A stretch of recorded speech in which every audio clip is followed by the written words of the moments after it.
When I think back on all the crap I learned in high school, it's a wonder I can think at all. And my lack of education hasn't hurt me none. I can read the writing on the wall. Kodachrome, they give us those nice bright colors, give us the greens of summers, makes you think all the world till a sunny day. Oh yeah, I got a Nikon camera, I love to take a photograph, so mama don't take my Kodachrome away.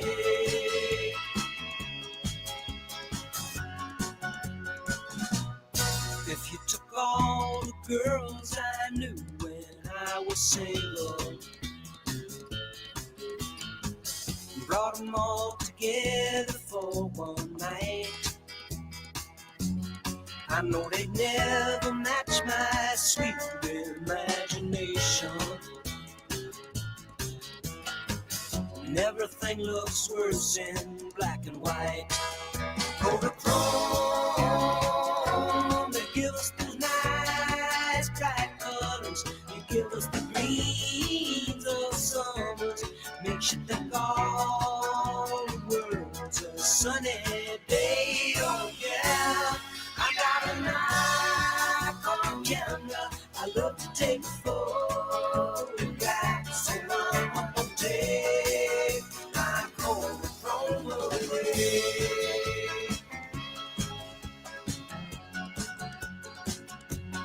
Mama, don't take my Kodachrome away. Mama, don't take my Kodachrome away. Mama, don't take my Kodachrome away. Mama, don't take my Kodachrome. Mama, don't take my Kodachrome. Mama, don't take my Kodachrome away. Mama, don't take my Kodachrome. Leave your boss so far from home. Mama, don't take my Kodachrome away. Mama, don't take my Kodachrome. Mama, don't take my Kodachrome away.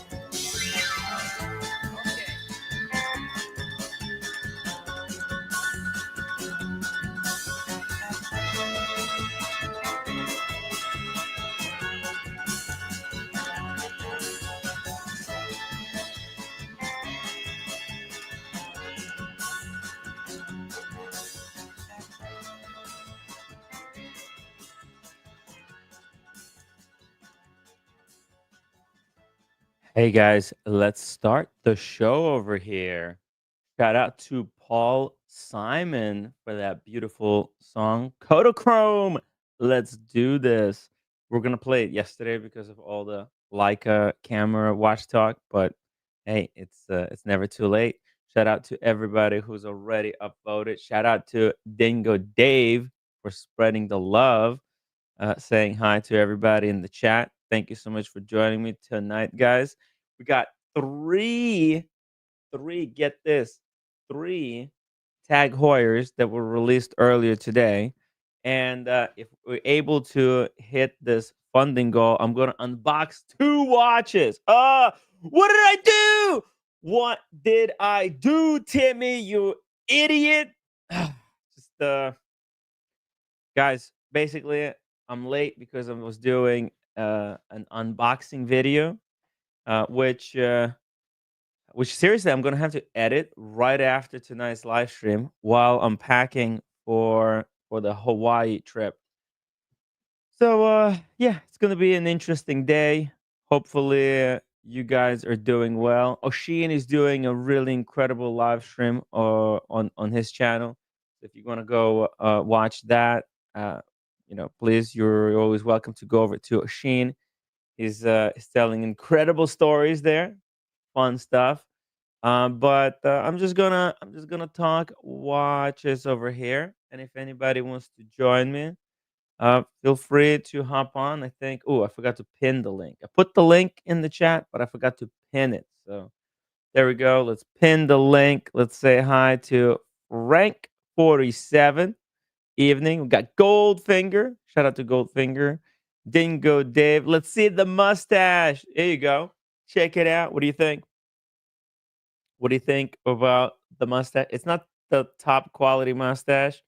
I think my left side is slightly bigger than the right side. I'm working on it. Okay. There you can see it. The double chin that I am now working on getting rid of. I am sick and tired of having all this fat around my neck that feels like I've got some dude's uh meaty hand around my throat trying to strangle me at every single point in the day. It's so frustrating. I can't take it anymore. Look at this. Timmy, you're on camera.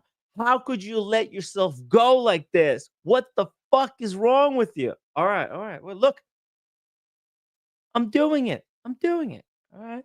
I finally figured it out. All right.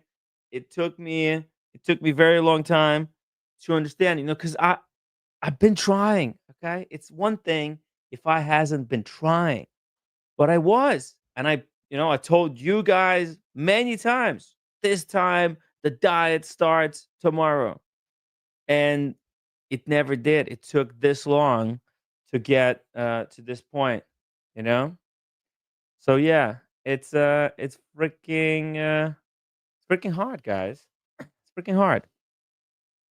So um yeah, but now we're on the way. I'm actually when I weighed in today in the morning, I was 1 second.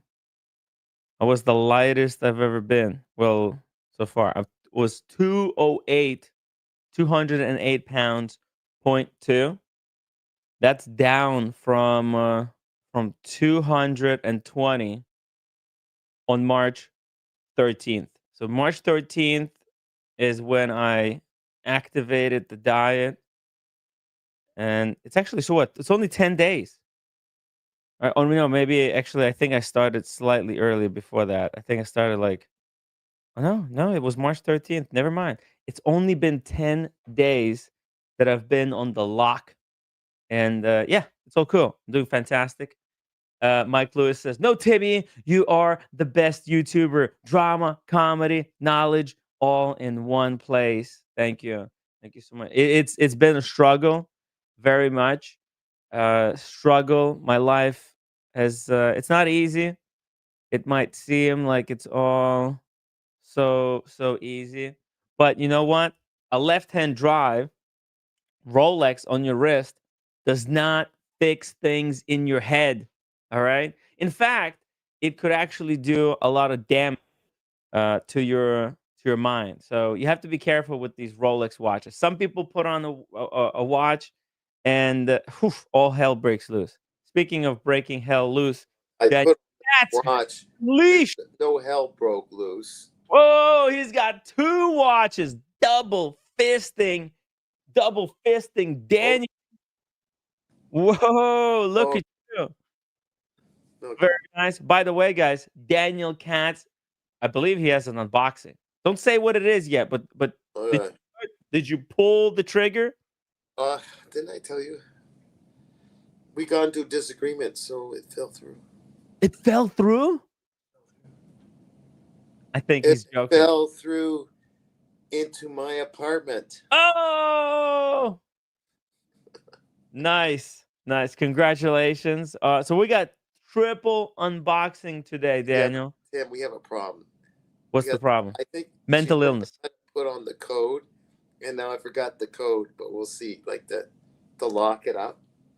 I'll figure it out. You That forgot the lock it. No, never mind.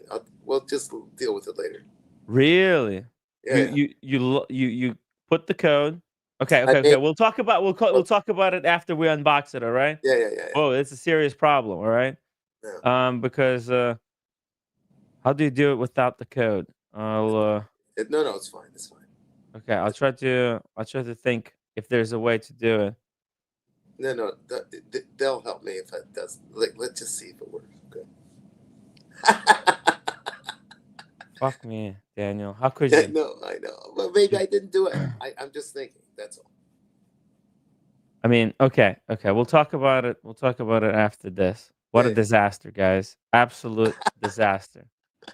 But anyways, I'm leaving for Hawaii tomorrow with the family. Ooh, yeah. Scary stuff, I know. Um, but I'm gonna be bringing my laptop, and Hawaii is 6 hours, I guess, ahead or behind of New York. So when I'm there, I'm gonna be doing my live streams like at 11 o'clock in the morning, and I'm gonna try to do the regular, regular live stream. And what just happened? Daniel's funny. Okay. I'll try to do, guys, my regular live stream. Maybe they're gonna be coming early. Maybe I'll do like maybe I'll wake up at 8 o'clock and do 8 o'clock in the morning streams, type of like a super early stream, and then do a second live stream like a Gonzo style throughout the day. I don't know what's gonna be happening, but this is my thinking right now, how I'll be able to juggle the two. In the meantime, you know what? Let me show you guys a brand new watch that was just unleashed onto the watch community. As you can see right here, the watch makers are getting super creative every single day. Steer Pike says unboxing fatigue. Look, it's a lot of people call this watch like a bullshit watch. So I don't know. I figured, look, I have it. I could unbox it, or I could not unbox it. So it doesn't really, it's not gonna change anything, to be honest. If we don't hit the goal and I don't unbox the watch today, I don't think you guys will miss out so badly on seeing this watch. Okay, so don't worry about it. Uh, Steer Pike, don't worry about it, Steer Pike. So let's check this out, guys. This is a very interesting brand review. This is on Fratello earlier today, taking a look at the Versailles by Anemoic, a student design project. Versailles. Wowzers. Look at that. Huh? It's a Versailles. What does that even mean? I don't know. Let's see. A new watch and brand by Magnus Swan, a former studio Underdog intern. Oh no! Oh no! Are you kidding me? Look at this! It's a studio Underdog intern. Fuck! The guy, right? He interned at Studio Underdog. He served his time, and then he learned. He took the knowledge of what it takes to make a watch. Who do you have to contact to get the CNC parts made? Who do you need to contact to make dials, crystals, hands, etc., etc. And boom, he put out his own brand new watch. Daniel, this is a studio Underdog intern, makes his own watch. What kind of movement? Not that it matters, as long as Uh, the first thing Daniel Katz wants to know, what kind of movement? Very it typical doesn't of matter. Katz. No, is it work the quartz? Even if it's good,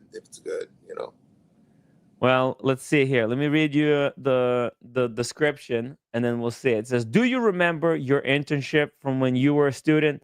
I don't, because I did not well, actually I interned in a way at a elementary school. Yeah. Oh no, no, sorry, no, not elementary. Middle school, and then high school. Mm. I was like a assistant teacher for 6 months. So I kind of do, but that's a different type of internship. I was learning what it's like to be a teacher. So I guess maybe, and so here it says, I remember mine, but it doesn't sound half as cool as Magnus Swan's internship at Studio Underdog. He helped make the pizza watch a reality. Yo, I just did a review of the pizza yeah. watch. Right. And Double D says, Tim, you pretty much interned on the AC3 channel. That's a good point. Very good point. In the wristwatch community, that was my internship. Daniel Katz even likes to say, I remember seeing this bright-eyed, was sycophant. What did you call me? Like, Hmm? what did you call me when I was on Archie's? You said Oh yeah, like just this alkalite. This like acolyte. Who over is this this over acolyte? like hold on.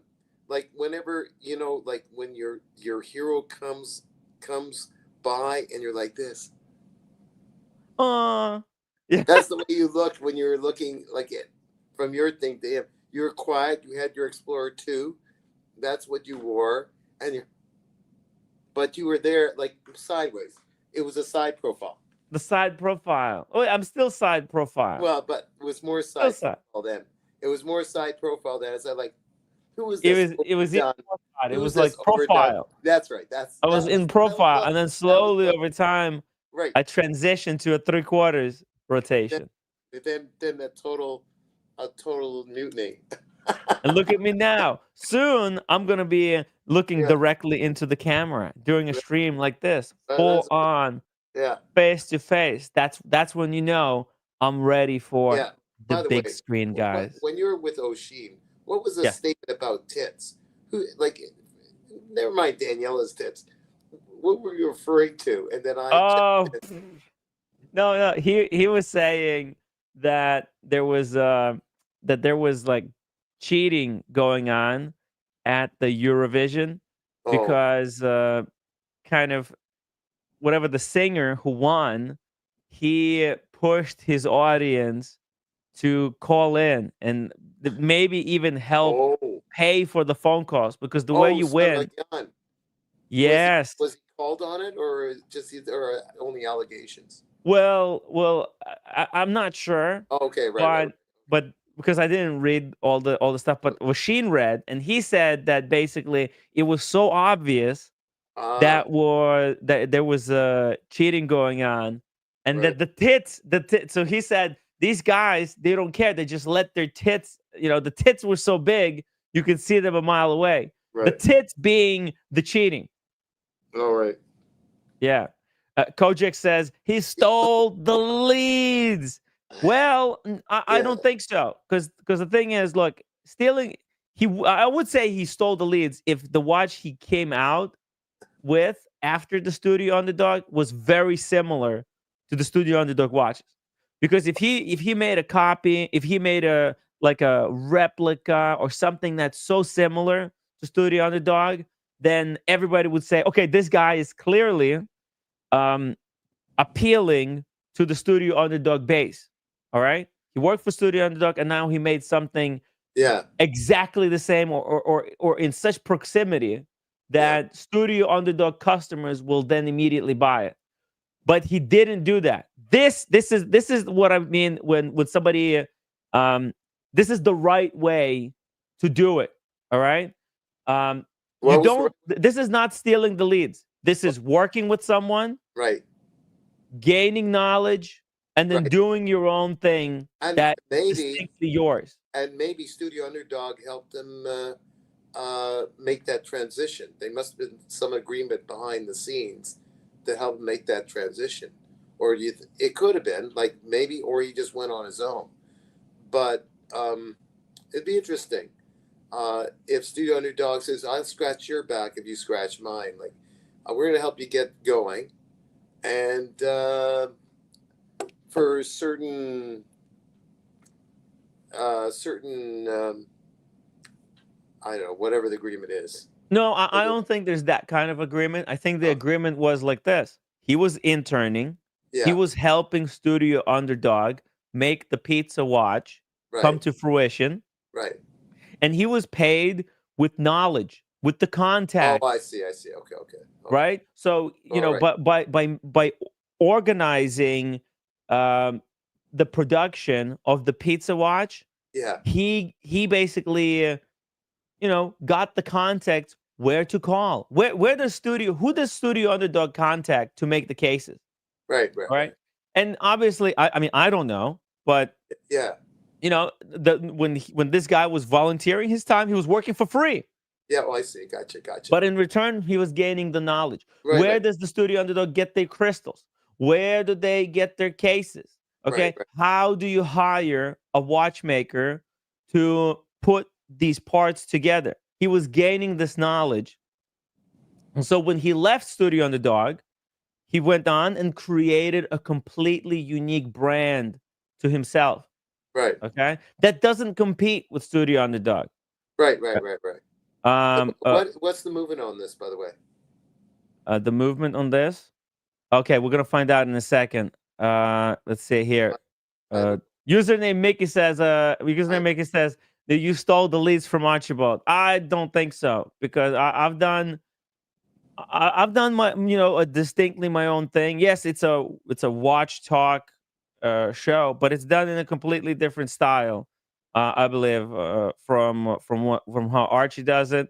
Um, there was some stuff that we were doing that was similar. In fact, there were things that I was teaching Archie to do, right, and that Archie took from me. So I don't know. I think I've given Archie as much as I've taken. So all right. I don't think. That's old stuff. Let's go to this Yeah. watch. What's the movement in here?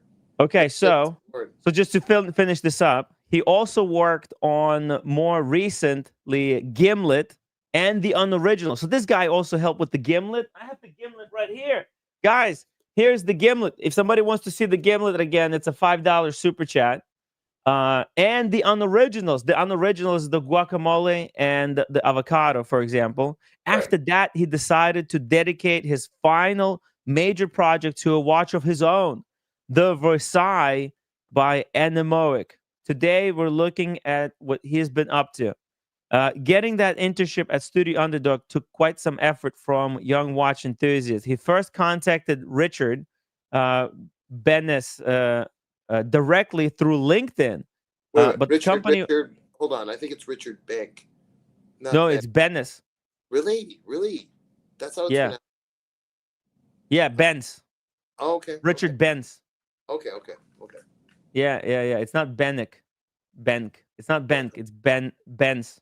I heard it being pronounced. Okay. Somebody when I was at an event, they said we would like to welcome Richard Benz. Okay. Okay. Yeah, directly through LinkedIn, but the company was still very small and didn't offer any placements.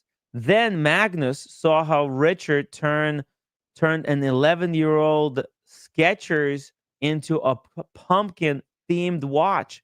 What? Hold on a second. Let's see here. What is this?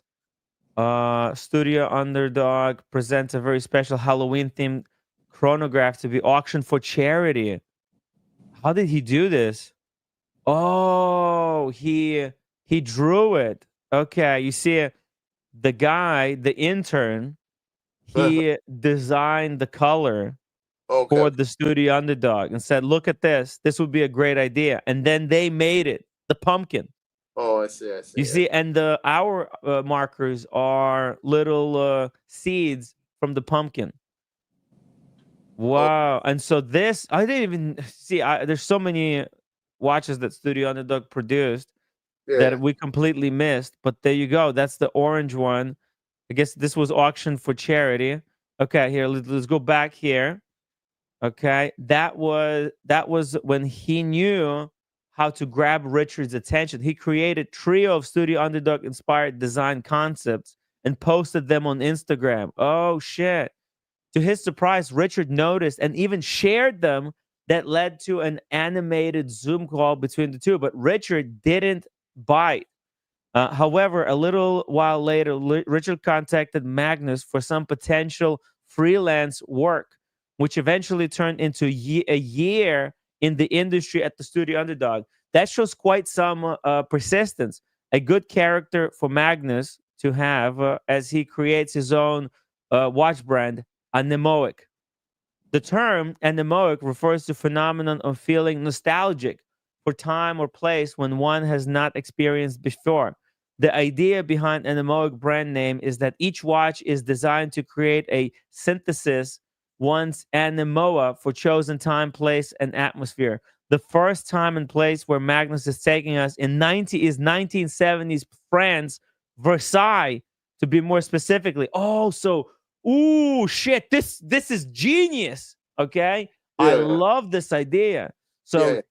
So this is the first one, the Battle of Versailles, 1973, a now historic fashion show called Battle of Versailles took place in Palace of Versailles to raise money for its restoration.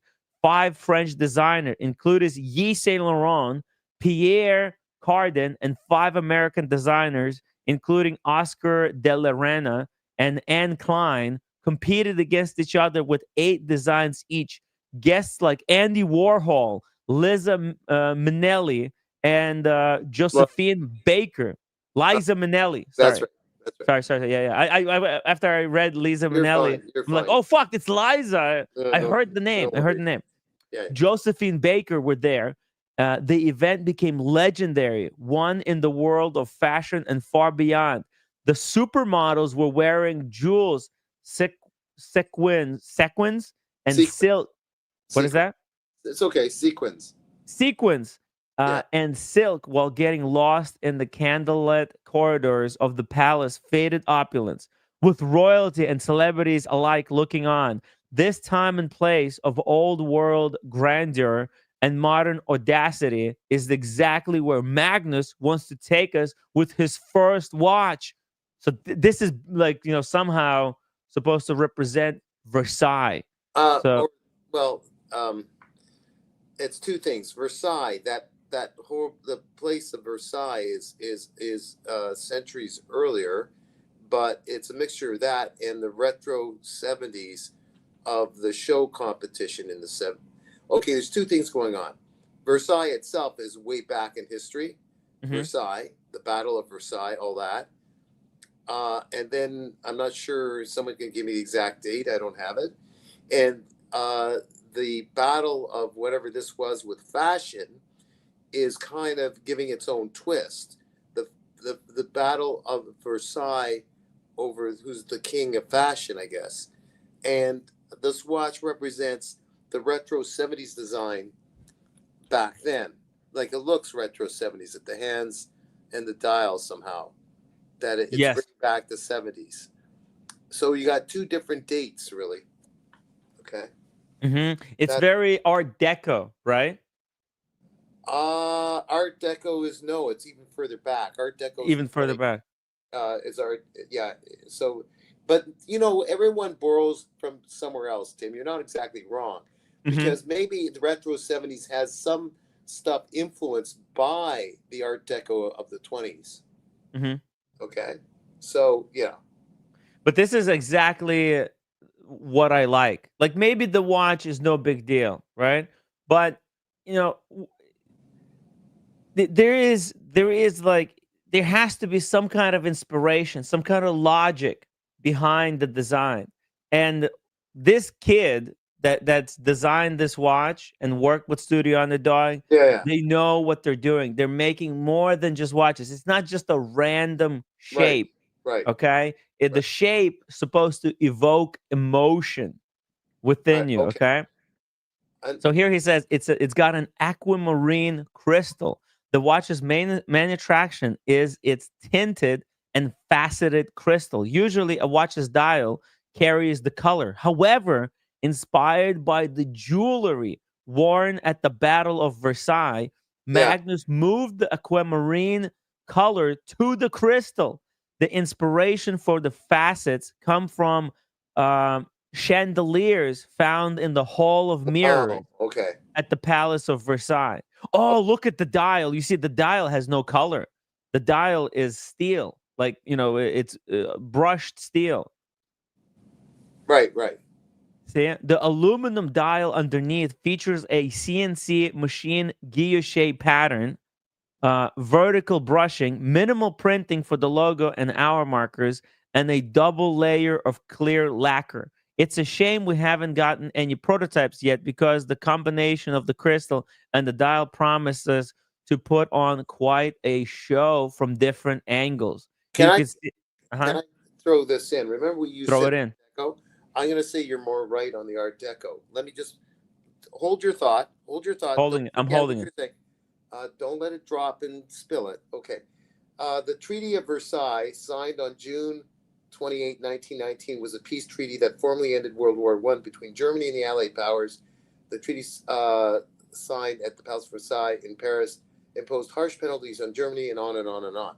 So that was the time where Art Deco was a thing, Mhm. during or just after World War I. So you're not far off. There's some aspect and influence from that far back, Mhm. perhaps here. It took place at Versailles, and the Battle of Versailles, something else. Okay, carry on with your thoughts. I love the way the case is here. The way they It's have it. very interesting case. Yeah, yeah. Let me see something. Versailles, 1970. It was 1978, right? Battle of Versailles. Well, that was the fashion Battle of Versailles. Yeah. Yeah, yeah, yeah. Fashion. Let's see. I want to see if I can find something about this. Ah, yes. Here we go. Everything you needed to know about the Battle of Versailles. It's 50th anniversary of the event. It was in 2013. Hold on. Oh shit. Okay.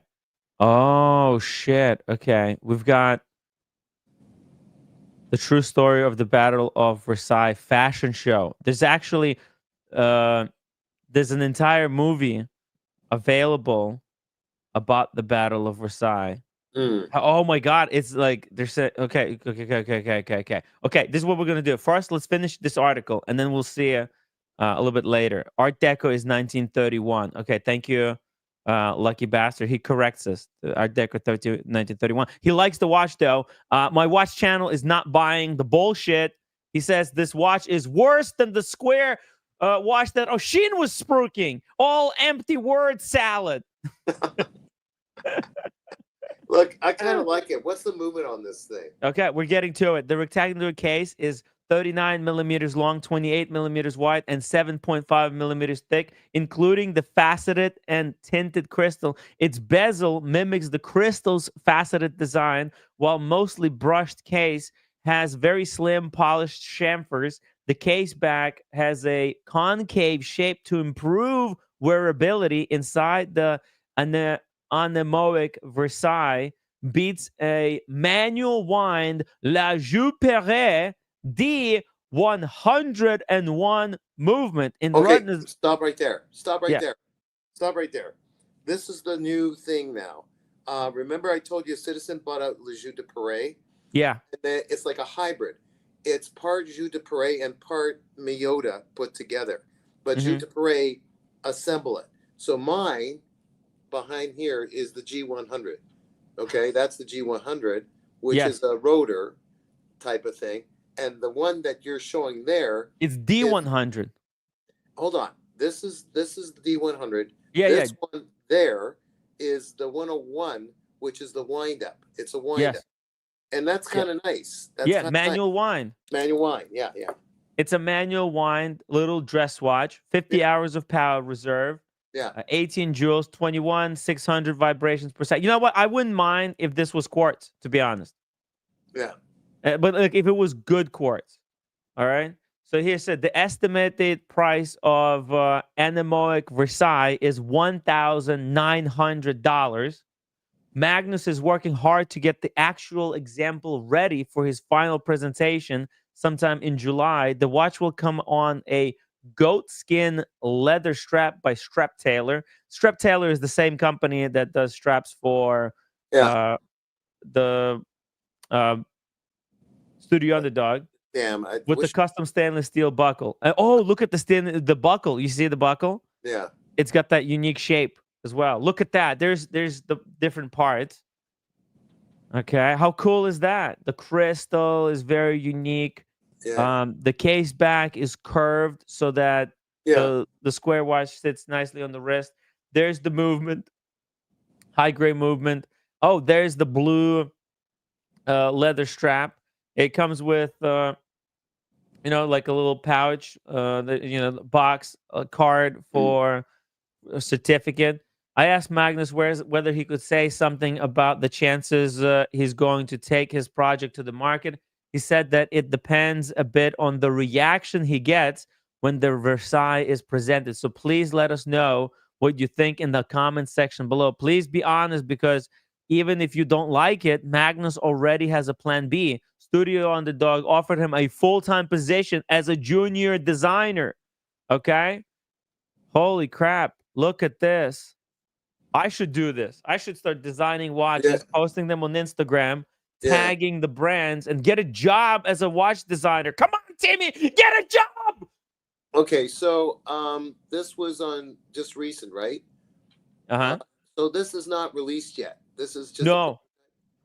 I guess it's a prototype. He's testing the waters to see it. Because look, if he gets incredible reception, right? If he gets 100, 200 pre-orders, yeah. then boom, he's in business. Right, right, right. All right, because then and he might even, like, if somebody likes what he's done here, Yeah. they might even partner up with him. Just say, hey, let's start a watch company. I want to invest 50-50. I'm going to put 100,000 into the company, right? Hmm. Become partners. Let's become partners. Right, right. Okay, so this is what he's doing. This is what the prototype is for, to find partners, investors, and to test the waters and possibility of creating his own company. I think the idea of the company is great. Okay, taking people back to like key moments in history. Okay, so let me show you guys what the Battle of Versailles was. Okay, let's go here. There's a little YouTube video. Fashion shows that have been staged throughout the years, and each fashion house had at least one landmark runway that particularly impressed the media and the audience. But if we have to point out one fashion show that left an enduring mark on the fashion industry, it's the Battle of Versailles. You have to know history. Designers, Look at that. Let's see. conceived by fashion publicist Eleanor Lambert and the palace's head curator Gerald van de Kemp, the event pitted 5 American designers, Oscar de la Renta, Stephen Burrows, Holston, Lil Blas, and Anne Klein, against 5 French couturiers, Yves Saint Laurent, Pierre Cardin, Emmanuel Ungaro, Christian Dior, represented by Marc Bohan, and Hubert de Givenchy. Givenchy. The Americans, relatively new to the high fashion scene, were seen as underdogs compared to their established French counterparts. However, they won over the audience with their modern, spirited designs and a more dynamic, diverse presentation, which included models of different ethnic backgrounds. The event is often credited with putting American fashion on the global map and changing the perception of American designers in the international fashion community. Dude, this is the Battle of Versailles. This is incredible history. It's like that wine competition. Remember, Daniel? There's a movie about that French wines were put against the Napa, and the Cab Sauvignon Mm. beat the French wines. What was that? What was that movie? Do you remember? It's like a super Oh, famous movie. I drink wine every week yeah, now. yeah. I still can't remember Wait a what minute. the name is. Say that again. What was the film about? What? The film was about the wine competition. Well, it was an actual event. There was a wine Oh, competition um, in France where French wines competed against American. Oh, the Sideways. no, that Sideways? takes place in California.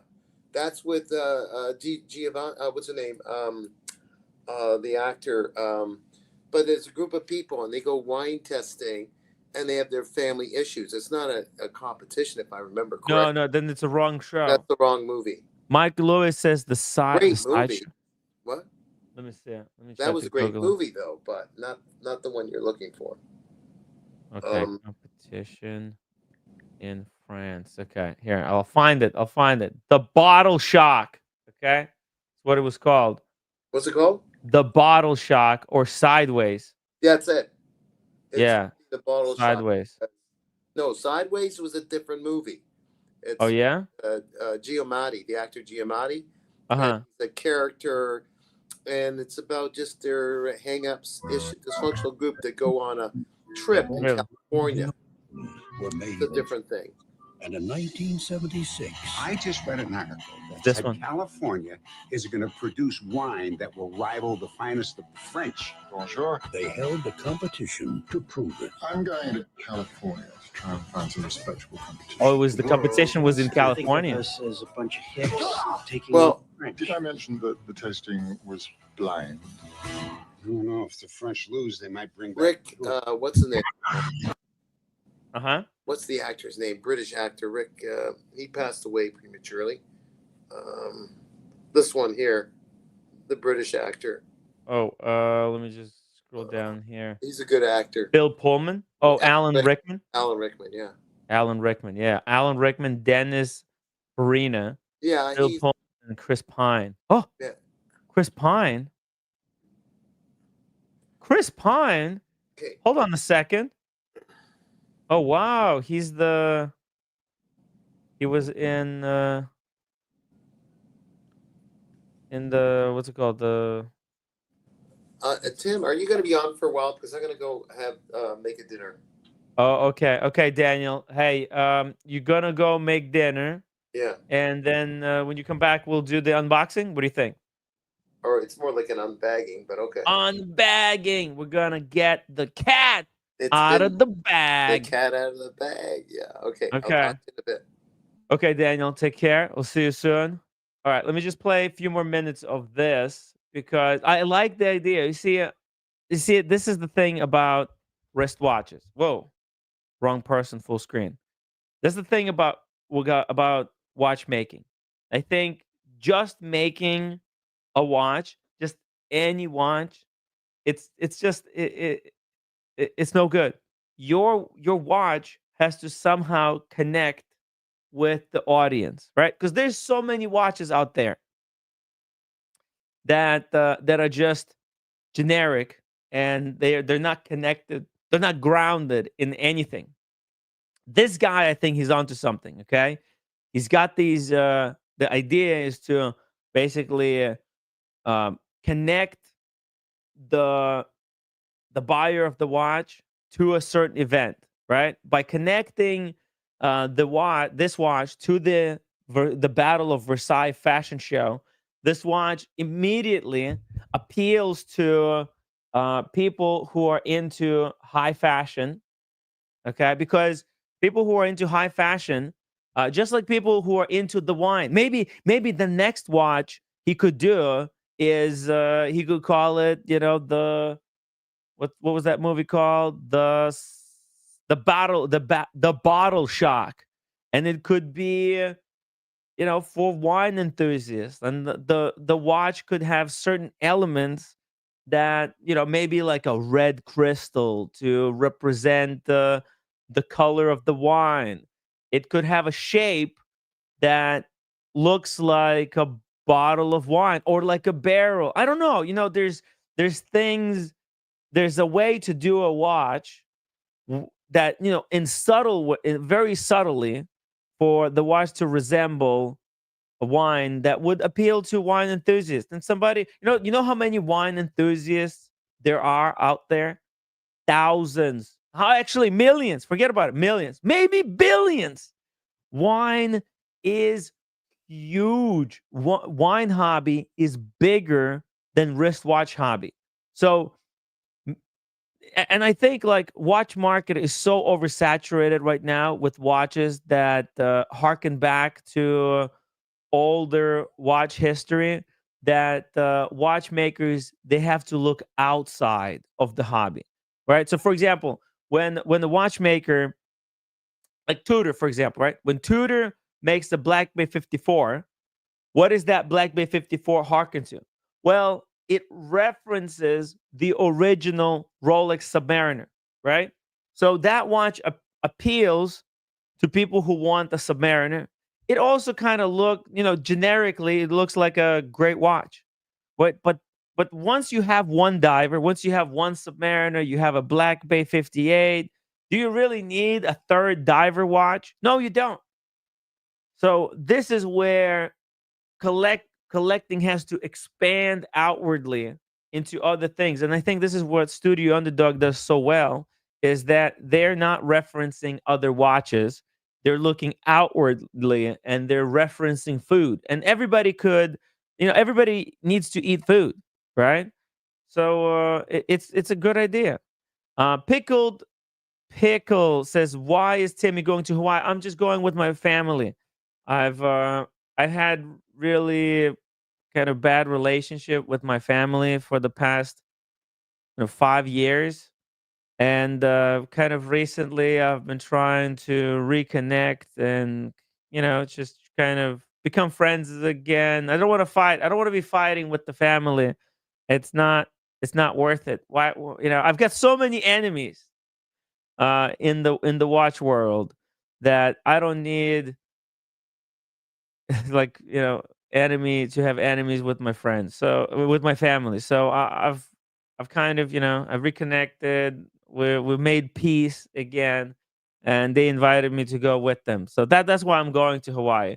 It's not for any kind of project. It's more of like just a family vacation that they've been invited to. I honestly I don't want to go because I wanna hunker down and work on the YouTube channel and work on wristwatches and try and carve my own path here in this hobby. And I need to focus either on growth of the channel, or maybe I should ask And uh roommate. And if roommate. I could oh, and the roommate. What? With the roommate? No, just be with roommate. Yeah, yeah. I don't want to leave roommate. I really I don't know. I'm really I don't know. I feel bad leaving roommate for a whole week behind. Luckily, she kind of forgave me, but maybe not too long. Um, my watch channel says this watch has zero connection to the event. It's all made up. Well, no, that's how you make a connection, right? Chris, this is how connection is made. The watches were not made from, a railing at the Versailles Palace, but they're inspired by things at Versailles. First of all, this is a fashion watch, right? It's a fashion watch. So it like appeals to people who want it for fashion, right? Then he said, it's kind of inspired by the jewelry. That's why it has that kind of a crystal. It's got the blue crystal. Let's see it. Let's see a little bit more of the video, and we'll see how it is inspired there. Oh. The event was held in Théâtre Gabriel, the palace's opera house that was inaugurated in 1770 for the celebration of Louis XVI and Marie Antoinette. Wow. It was a memorable evening. French socialite, Baroness Marie-Hélène de Rothschild hosted the event. Rothschild? Jesus. More than 700 guests were invited, among whom were Princess Grace Kelly, Elizabeth Taylor, Jacqueline de Rib, Gloria Guinness, Christina Onassis, Andy Warhol, etc. Liza Minnelli, Josephine Baker, Dalida, and Jane Birkin, among other artists, staged spectacular performances. Oh, Jane Birkin. Is that after whom the Birkin was named after? Well, he looked at the event, right? And he, you know, made a watch that somebody could look at and remember all the cool things that happened at the event. I don't know. It's tough to, you know, uh, the thing is, Chris, you don't want when you're creating a design, you don't want to be way too on the nose. You can't just put Battle of Versailles on the dial or put a picture from, you can't put a picture from Battle of Versailles onto the dial. That would be too obvious. You have to be very suggestive. Speaking of suggestiveness, hey Kojak, how are you doing? Yes, Jane Birkin is the woman that the bag is named after. That's incredible. That's incredible. Yeah. Wow. And she was there at the Battle of Versailles. Do you know anything about Battle of Versailles? Not really. No. No. I Have you heard about it? Yes, of course. Yes, but I mean, me and I didn't do too well at history at school. Well, I did, but I mean, I've forgotten a lot of it It's now. fashion history. They don't teach this stuff. It's in fashion history, not Oh, I thought real you were history. talking. I thought you were talking about the Battle of Versailles. No, it's Battle of Versailles was a fashion show. Oh, okay. Not the Yeah. actual Battle of Versailles. No, not the actual Battle Okay, of all right, all right. Versailles. Well, there you go. No, the fashion show that took I know place about the in Rumble and the Jumble. 1973. I know about the Rumble and the Jumble, and that's about it. But anyway, listen, if I had to change my icon, I don't know Uh-oh. if you could show Oh, let's see. Let's take it a on look the there. scram. There we go. Ooh, Europa League final. Yeah. Dialba, wowzers. You know you can make that full screen. I have no idea how to do it. I was googling it, and Yeah, I I really, can teach. I can teach you how to do it. well, I wish I'd known beforehand because Are you Mike on the Lewis would. computer? Yes, I am on computer. Mike Lewis would really appreciate seeing that full screen, I think. Yeah, let's do it full screen. I'll teach you how to do it. Okay. Okay. So you're sitting at the computer right now. I am sitting at the computer. Okay. So click on the settings. Settings. Uh-huh. Yeah. Then click on virtual background. Okay. Yeah. Okay. And then there's you can upload background. You have to click on the plus and you have to Let's see. upload the background. So I upload that image there. Mm-hmm. Yeah, upload. Yeah, you upload that image. But it's a different orientation. Oy. Okay. All right. So let's say let's just put this in for now. Okay. So save. Yeah. Yeah. Right. And then what? Click on it, and then What you then do, what? you click on it. Mm-hmm. Okay.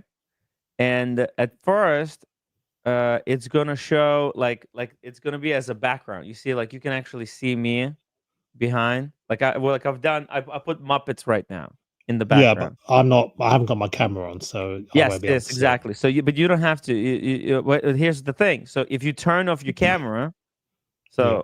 oh no, sorry, no. So what you have to do, your camera has to be on, Mm-hmm. but hold on. So once you have to select the background, Yeah. okay, and after that, after you selected background, Mm-hmm. you have to tune it. And let me see here. How do you tune it?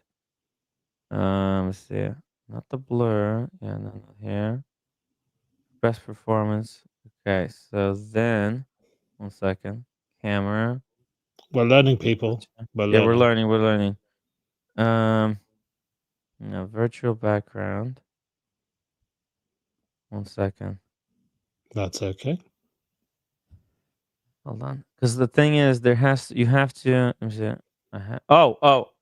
You have to press I have green screen, but you don't have a green screen. But when you put I have a green screen, and Mm-hmm. then you put fade to the maximum. Okay. So you have to put I Okay. have a green screen, tick that mark, Okay.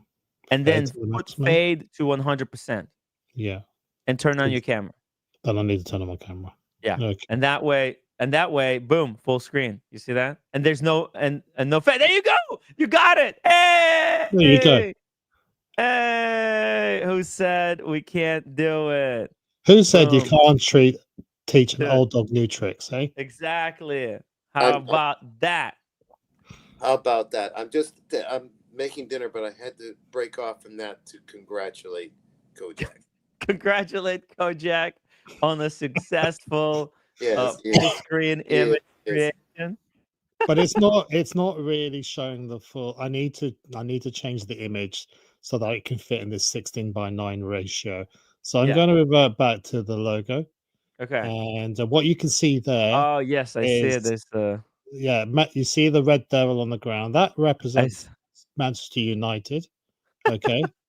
And that massive cockerel is Tottenham Hotspurs. It's the mascot for it's the logo for Tottenham Hotspurs, Mhm. having ravaged Manchester United to become European champions Wow. at football Congratulations. last night. Would they? Well, the night before, Would actually. they ravage me? I guess they would. But like, since when have they last won this team before? Have The they? last time they won any silverware was 17 years ago. The last time they won anything in Europe was 41 years ago. Wow. Wow.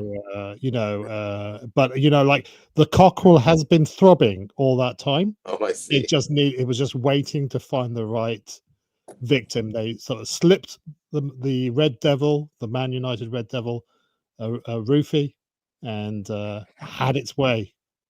But Not that I'm condoning, sort of, obviously. so No means no, obviously. But I Right, think the Red Devil really wanted it. right. So, what's the city that it represents? Which one? Like the team that won the silverware. Like what? Tottenham is in North London. Okay, I was just curious. That's all. Okay. It's the only team in North London. Okay. All right. It's the only proper football team in And North you've London. been a supporter for 300 years? No, they've only been around for 142 years, so it'd be hard for me to. So around about the time you were born, Daniel Katz, because you're 144, Right. and Yeah, they yeah. it Somewhere was So the Lily Whites, the Mighty Spurs, the Tottenham Hotspurs, they finally had their way, and hopefully they were wearing protection, because we don't want a little red devil and cockerel mongrel in 9 months' time. But Right. we'll see. Right. Okay, guys, I'm going back to dinner. I'll talk to you later. Okay. Daniel is in and out. Thank you, but really appreciate. Hey, Oh yeah, Mike Lewis. Mike Lewis says Tottenham is shitty part of London. There you go. Oh, you're not bitter. You're not bitter, Mike. I mean, he's not wrong. but it is home to European champions. That's funny. So congratulations. I'm not petty, No. The thing is, we're right? This makes for a fantastic movie script, because the football manager at the head coach at Tottenham Hotspurs is an Australian from Greek descent called Ange Postecoglou, and he has both Man United and Tottenham have had appalling seasons in the Football League. There are 20 teams. The 3 bottom ones get relegated to the lower division. Tottenham are 17th going into the last game of the season, and Man United are 16th. Now, Man United is probably one of the most successful football clubs in the Premier League, if not the world. The most in the world. Wow. Well, it's owned by the Glazers, the Glazer family, who are Americans, who essentially leveraged it, did a pump and dump on it by buying it essentially on a loan and getting everyone to pay for them. Anyway, we're not going to get into the politics of football finance, but right.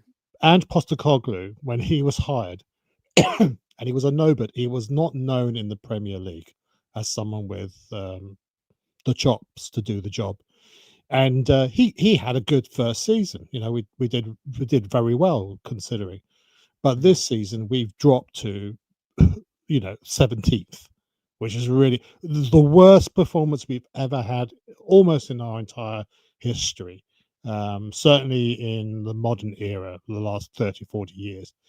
And he was famous for saying, "I always win something in my second season." And that has been haunting him all season. Now, 17th is a long way from winning anything. But what he decided, this is the genius of the guy. Why should I concentrate on putting a team together? Because my team is rubbish. How do I put a team together that can actually fight for the Premiership, which is typically won by Liverpool or Man City, or those two teams really? It's 38 games. How do I compete against these other teams for 38 games over a season when I can concentrate on a cup competition, which is a smattering of games. There's about I can't remember exactly how many, and that's what he decided to do. He sacrificed the performance, the bread and butter performance that you need to do to sort of stand yourself in good stead in the Premier League, so that he could win the Europa League Cup, which also gets you into next year's Champions League, which is the creme de la creme European International Cup. Genius! What's up, roommate? What's going on? Hello, roommate. Who forgive me? I thought you. Well, and then okay. I'm sorry. I'm sorry for saying that you forgive me. She hasn't forgiven me yet. Never mind. Never mind, guys. False alarm. There's yeah. We just hold. Unbelievable. It's hard. It is It's hard. really It hard. is hard.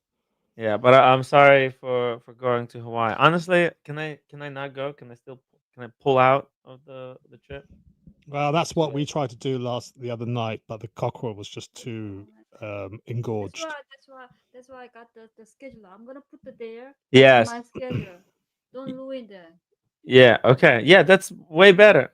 It's way better. If you ruin the just $500 cash, then I forgive you.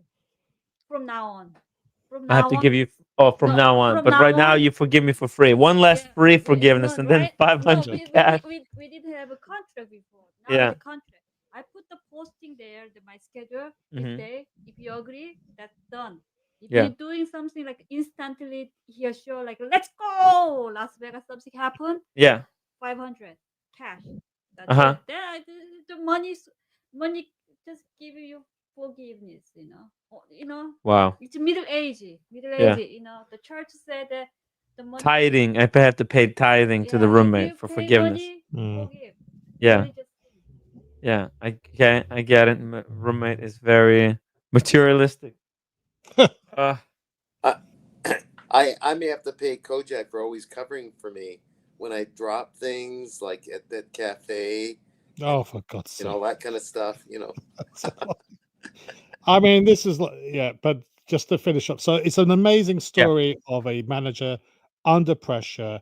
Everybody Yes. wanted him out. Everyone wanted him to be sacked, and he had his open bus parade today. Champions of Europe. Okay, not in this Wow. Champions of Europe. And now we don't know whether or not he's still got a job next season. He might be sacked. What? Despite having won the first silverware for that club for 17 years and the first European silverware for 41 years. That's incredible. Anyway. This is kind of David versus Goliath story. Them beating all odds, finding a way. Because I think a lot of other teams, they focus on every single battle. Like the really professional top teams, they focus on every single fight. And that takes a lot of effort. Like you need the best players at everything. But it seems like this guy chose the key fights, the fights that mattered the most. Yeah.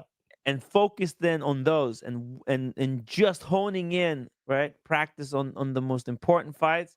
He was able to take the lead. Because like to win the championship, you don't have to win every single match. You just have to win the ones that really matter. Yeah, you can't win 38 games. No team has ever won 38 games in a season. Yes. It's impossible. The closest anyone got were this shitty team called Arsenal. They were called the Untouchables or the Unbeatables because I think they smelt or something like that. They didn't lose a game all season. They drew games, but they won games. But they've never. No one has come close to winning all the matches in a season. Impossible. It's really very hard. It's statistically very hard. But that's what happens. Most teams, especially the really good ones, right? They train in such a way to be able to win every match. But that's really difficult, right? Because you have to have the best players to be able to win and train for winning every single match. Yeah. But if you just choose, like for example, like there's matches that he knew they were going to lose, or there were matches that We Yeah, lost. exact. We've So he lost 20. We've lost 21 out of 37 matches this Yeah, season. yeah. But you And- won the ones that mattered the well, most. but that's the domestic season. This is Yeah. an international competition for clubs around Europe, and he concentrated on that competition rather than the Premier League competition. So he tried to keep the best players he had as fit as possible, so that they can mount a challenge for that. And it came true. The fact that the matter that he said, he prophesied, I always win something in my second season. Mm. And that was about 18 months ago he said that. And here we are at the end of 2 years of Ange Postecoglou. He delivered. Delivery, baby. Yeah, he Wow. delivered a huge load into that little Red Devils gaping hole. Oh, I think that's Oh, why glory to the Mods! that Kojak. That's why the Watch Apprentice was dancing Yeah. in the group. I get it now. Shout Yeah. out to the Watch Apprentice. The Watch Apprentice was so happy. Oh, by the way, we missed a Yeah. super chat. James William Campbell, $7 super chat. Hey Tim, hope all is well. Will you be streaming your show in Hawaii? Have a good evening to everyone. Thank you so much, James. Yes, I will be. I will be doing my best to stream as much as I humanly can. I'm gonna be re-upping my gigabytes data, so I'm able to do it. Very excited. Looking forward to the streams. If I'm not able to do the Gonzo streams, then I'm gonna focus on at least continuing to do the show in the mornings to do the regular Watch Talk show while I'm on location. So yeah, definitely. The one show, Bordeaux, will be postponed. I actually bought a bottle of Bordeaux, Ah. but right, I spoke with Mike, and we're like, oh wait, hold on a second, we can't do the wine stream, because Bordeaux is such a big stream. Um, it we want to all share a bottle of Bordeaux, so we'll do it when I'm back. Probably in 2 weeks. But this week, we could do the wine stream. I might be able to pick up a bottle of wine while I'm in Hawaii and maybe open it while on location. I'm not sure. We'll see. I think Mike is so butthurt from the massive cock crawl that I think he's gone off his wine. It leaves a bad. Manchester. Oh, he's a Manchester fan, right? Manchester He, United. yeah, Fanboy, yeah. he joined the live stream, right, with the shirt Manchester in the past, right? Yeah, I mean he has various clubs that he supports, including Yeah. Manchester. His favorite British team is Manchester United. Cool. It's a cool team. Yeah, those devils, the devils, The Red Devils. the Red Devils. Well, by the way, look, you might be celebrating the win in football, but what do you think about the new Monacos? There's 3 new Monacos that have been unleashed. This is why I've jumped on, because it was only a matter of, I was waiting. It's the Monaco Grand Prix this weekend. Yes. Inevitably, they're going to be releasing some sort of new version of the Monaco. I say new, some version of the Monaco, and you'll no doubt be trolling me to jump on the panel. So I'm saving you the trouble, Tim. Yes. I'm here voluntarily. Yes, Kojak, we all want to know your opinion on the new Monacos. Which one of the 3 you are going to be adding to your collection, or are you going to be getting all 3 that just came out? Well, let's quickly go over. Go one by one, yeah. One by one. Okay, so the one you've currently got is supposed to be reminiscent of the stopwatches they used to use back in the day. So it's a stopwatch, a circular stopwatch in a square format. There you go. You can see there. Yes. That's supposed to be sort of the time equipment that they would have been using back in the day. It's actually a pretty cool stopwatch. Looks like it's a Yeah, split second stopwatch. yeah, Very, very clever. It's amazing. Like back in the day, they had to do it by hand. Now they got computers, they got the mm, cameras to because it's so close. I get it. Like races and competitions in the past, they were not as close.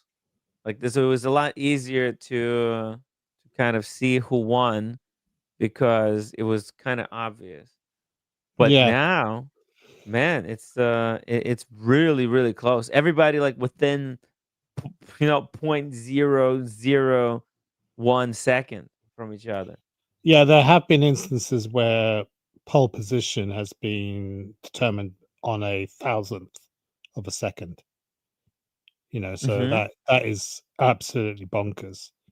Um, so anyway, this is obviously Yeah, but some what do you attempt. think? Is this cool? Like, it kind of makes no sense to be honest because they It put it into Monaco. What the fuck? It's a Yeah, sweat.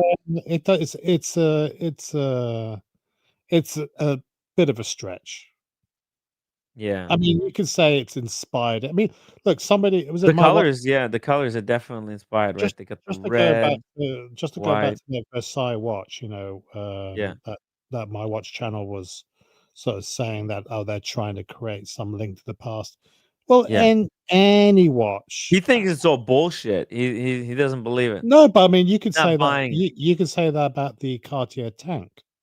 The Uh huh. Cartier tank was meant to emulate the silhouette of a Renault tank from World That's War One. right. But it doesn't. They weren't making a tank watch exactly like the tank it was based on. It was inspired by. So you could say this is in the great tradition of watchmaking designs where they're inspired by certain events or object art or whatever it is. So you know everyone now, because we've had 100+ years of the tank, no one criticizes um Cartier for designing a watch in that way. Mhm. What do you mean? Come on, look at this Renault tank. How does that not look like Cartier tank? Well, when you have to look at it from above, so the tracks look like the brand cards of the tank watch. Right. It's just inspired. It's not, it's not exact. Right, right. Exactly, exactly. It's not supposed to be a one for one, No, right? Because no, if it no. was one for one, It would have right here, a so like turret. these the lugs, right? The Yeah, lugs and the way they integrate into the case, they yeah, kind of look like the tracks of the tank, right? There's the yeah. tank, The it's brand got card. these That's yeah. called. They're called brand cards on the tank. Yeah, Mhm. Um so that's how it was kind of yeah. done. You could say Uh, the hour hand is like a rotating cannon turret or whatever. If you really wanted to get, oh, the crown looks like the turret. You see it? you could say that. With the little, it looks like a Robuchon, top of the shell, like the cannon shell. possibly. The cabochon is like where whatever the armor piercing Yeah. material goes in. Yeah. Yeah, so all of these things, like all these at the time, all these links are tenuous. It's only 100+ years later on does no one question this design. Mhm. Studio Underdog, that's all tenuous at the moment. In 50 years' time or whatever, even if they don't exist, people will still write stories about it. By the Mhm. way, that pumpkin watch you were talking about, Yes. that was actually designed by an 11-year-old girl. What? But is this the girl that done this watch, or what's No, the no, no, no, relation? no, no, no, no. This guy was involved in making the designs from the 11-year-old, the pumpkin watch, into Oh. reality. Right. So Oh, he was yes. involved in that, but it was an 11-year-old girl who submitted an idea for a pumpkin themed chronograph, and Wow. they in Studio Underdog made two of those watches. So it was a two-piece unique. One was given to the girl as a gift as a thank you for her submission, and the other one Yeah. was auctioned at charity think it fetched almost £7,000, something like that. Wow. Yeah. So That's that's the story incredible. behind that pumpkin watch. It was an 11-year-old girl that submitted that, and That's incredible. yeah. And and he worked for Studio Underdog, kind of Sounds like it. Yeah. volunteered, interned for them for a year, apparently. Uh-oh. Speaking Uh-oh. of gaping, Speaking of trouble. no means no, Mike. Hey, Mike. Hey, Mike. Oh, he got his He's got Manchester United shirt on. Where's your Oh, Spurs shirt? Where's your Spurs shirt? Come it on. doesn't fit. It doesn't fit. I'm so fat. Hello, Mike. How you What? doing, buddy? Uh-oh. What? Oh, dear. Hey, sorry, God. Mike. Sorry to hear that your team was. Timmy, Spurs got lucky. That's all it was. They got some Oh, cheap goal. They got some cheap goal that they had accidentally went into the net because we got a clumsy damn goalkeeper. yeah. In the history books, though, it will just say Spurs won. Spurs are champions of You know Europe. what? Like That's that's how That's all that you matters. win against the team that's extremely strong. You play defense and then you No, find a Timmy, cheap Timmy, way to Timmy, score. Timmy, both teams are shitty. So, Yeah. so it was. I don't know how both of them got to the final because they both shit. And the thing, and as you can see, as Kojak has said, we're 16th and they're 17th on the league. So it shows how shitty we both are. But you Yeah, know but what? It just happens to be that Spurs got our number, and they happen to end up getting lucky by meeting us in the final because that's the only team they can beat probably this yeah, but season. we have beaten you 4 times this I know you season. beat us 4 So times. like That's the it's like problem. it's time after time after. You must be so. Are you sitting on a cushion or something because you're No, so butthurt from the no. rogering you got from the mighty I'll white be cockerel? I'll be honest. I'll be honest with you. When I found out the Spurs was going to be in the final against United, I was damn nervous, and I had a feeling we're going to probably lose again because You, they're consistent at one thing is losing to you this season. well, that didn't stop you shit talking the other day before the match, did it, Mike? No, it was all good fun, but the thing is, it's like it's a shame. Man United will probably finish above us in the league, Big but deal. they will not get anything next season, and Spurs have got silverware and will be playing Champions League football, which is worth a minimum of 150 Yeah, million they're pounds. gonna make nice money as a team. 150 Yeah, just for participating. yeah, yeah, 150 million pounds. yeah, yeah.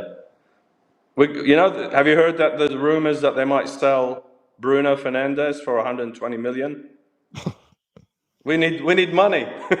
You need money, those, yeah. Apparently you're those poor. those effing Glazers have milked that team, Oh yeah. unfortunately. Well, we can talk about that maybe over some cocktails or some wine at some point. I think Yeah, 'cause, yeah, yeah, yeah. that is Anyway, it's enough of always the been horrible. football.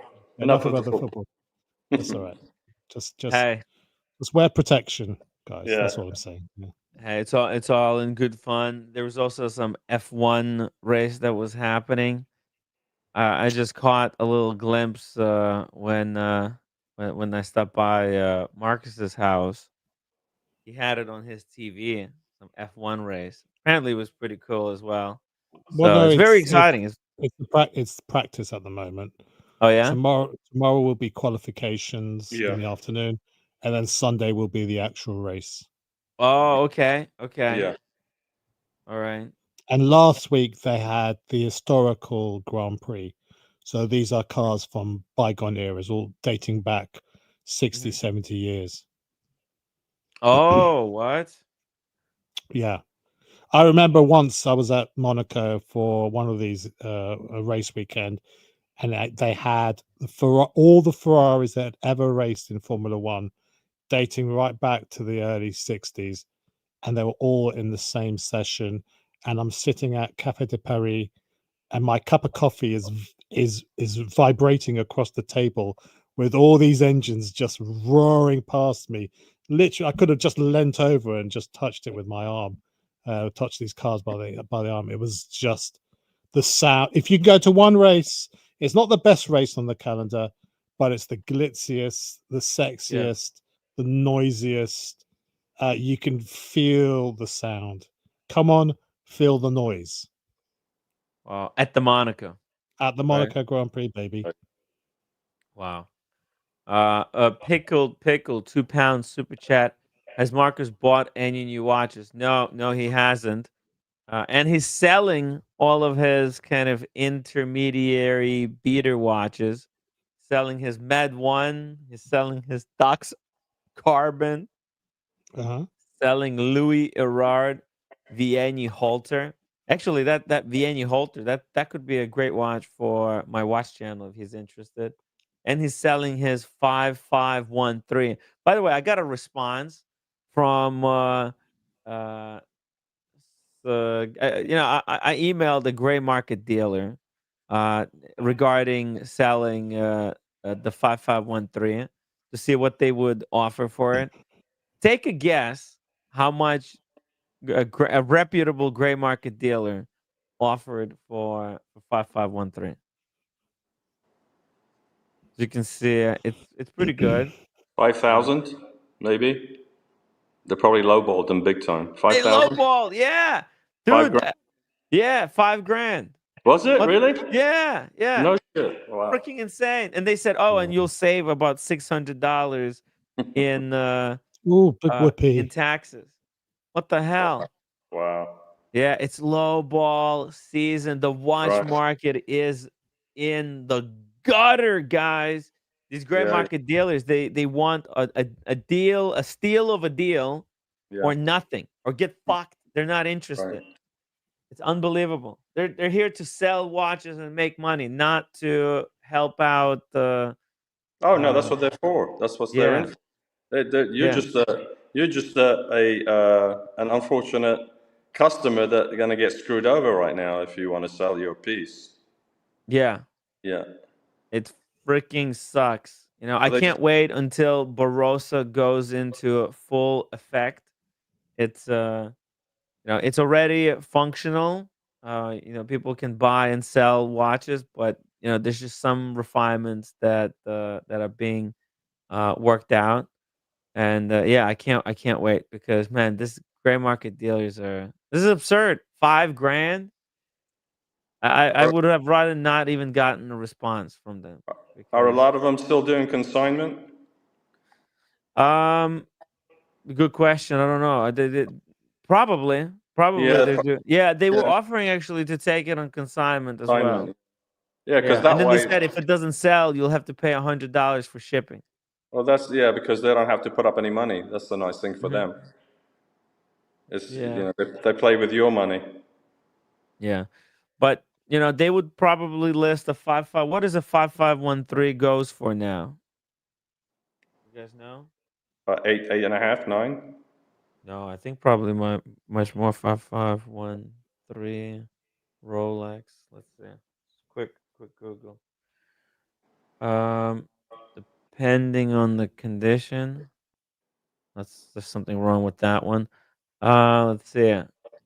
It's like 12,000. Wow, 12K. Yeah, but that's on the high side. It's got to be like mint. Yeah, I guess like this one, similar. Like that looks pretty close. Yeah, it looks pretty close. No box, no papers. Missing pip. $10,000. Yeah, they offered 5. Wow. What the hell? Oh, and then on the Jubilee. Jubilee is a little bit more, I think, sought after. Than the Oyster, yeah.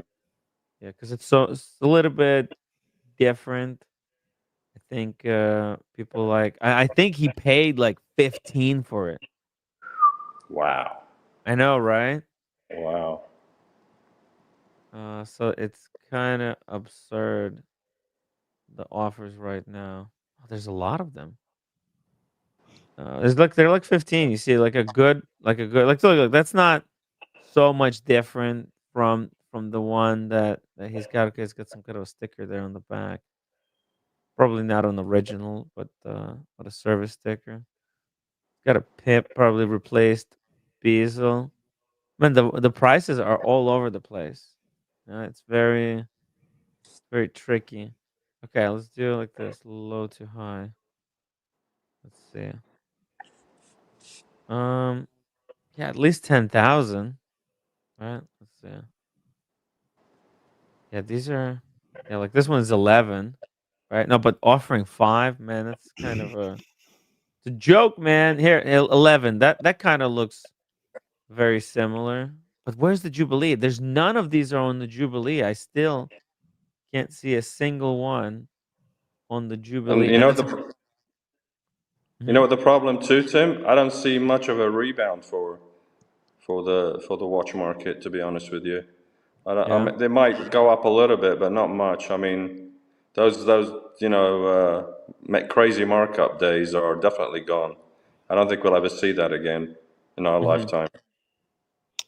Well, I think the latest report showed quarter on quarter growth for the likes of Rolex, but we're talking 1%. And that's about Mm, it. And that's yeah. across the whole catalog. Most brands, I can't remember who the other brand was that had shown a little bit of growth. Was I it think most Patek? could have been Patek. I can't remember. Mm. I think Jenny L covered it in a video earlier on today. Didn't necessarily agree with her take on it, but it was interesting nonetheless. Most other brands were showing negative, but not as not -1 to -3%. So that's quarter on quarter. Year on year, the drop is a lot larger. The thing too, Kojak, there's so many models have come out in the past couple of years. I mean, saturated with new models. So there's Yeah, too many watches out there. well, I mean, probably coming onto this at some point. I think Tim, you were covering the Railmaster earlier on. Jesus Christ, what a release that watch is. Jeez. Disaster, right? I mean, that's an answer to a question no one's asking. Mm. Who want that? Who asked for that without any kind of marketing bullshit? Because see, Well, here's at least look at this. At least this watch, yes. okay? As shitty as a lot of people might think it is, I think it's got certain soul to it. It's got certain character, right? The guy is trying something new. He's got an idea, and definitely passion for creating watches, right? And he's Mhm. trying to put his Yeah, passion but into yeah, but reality.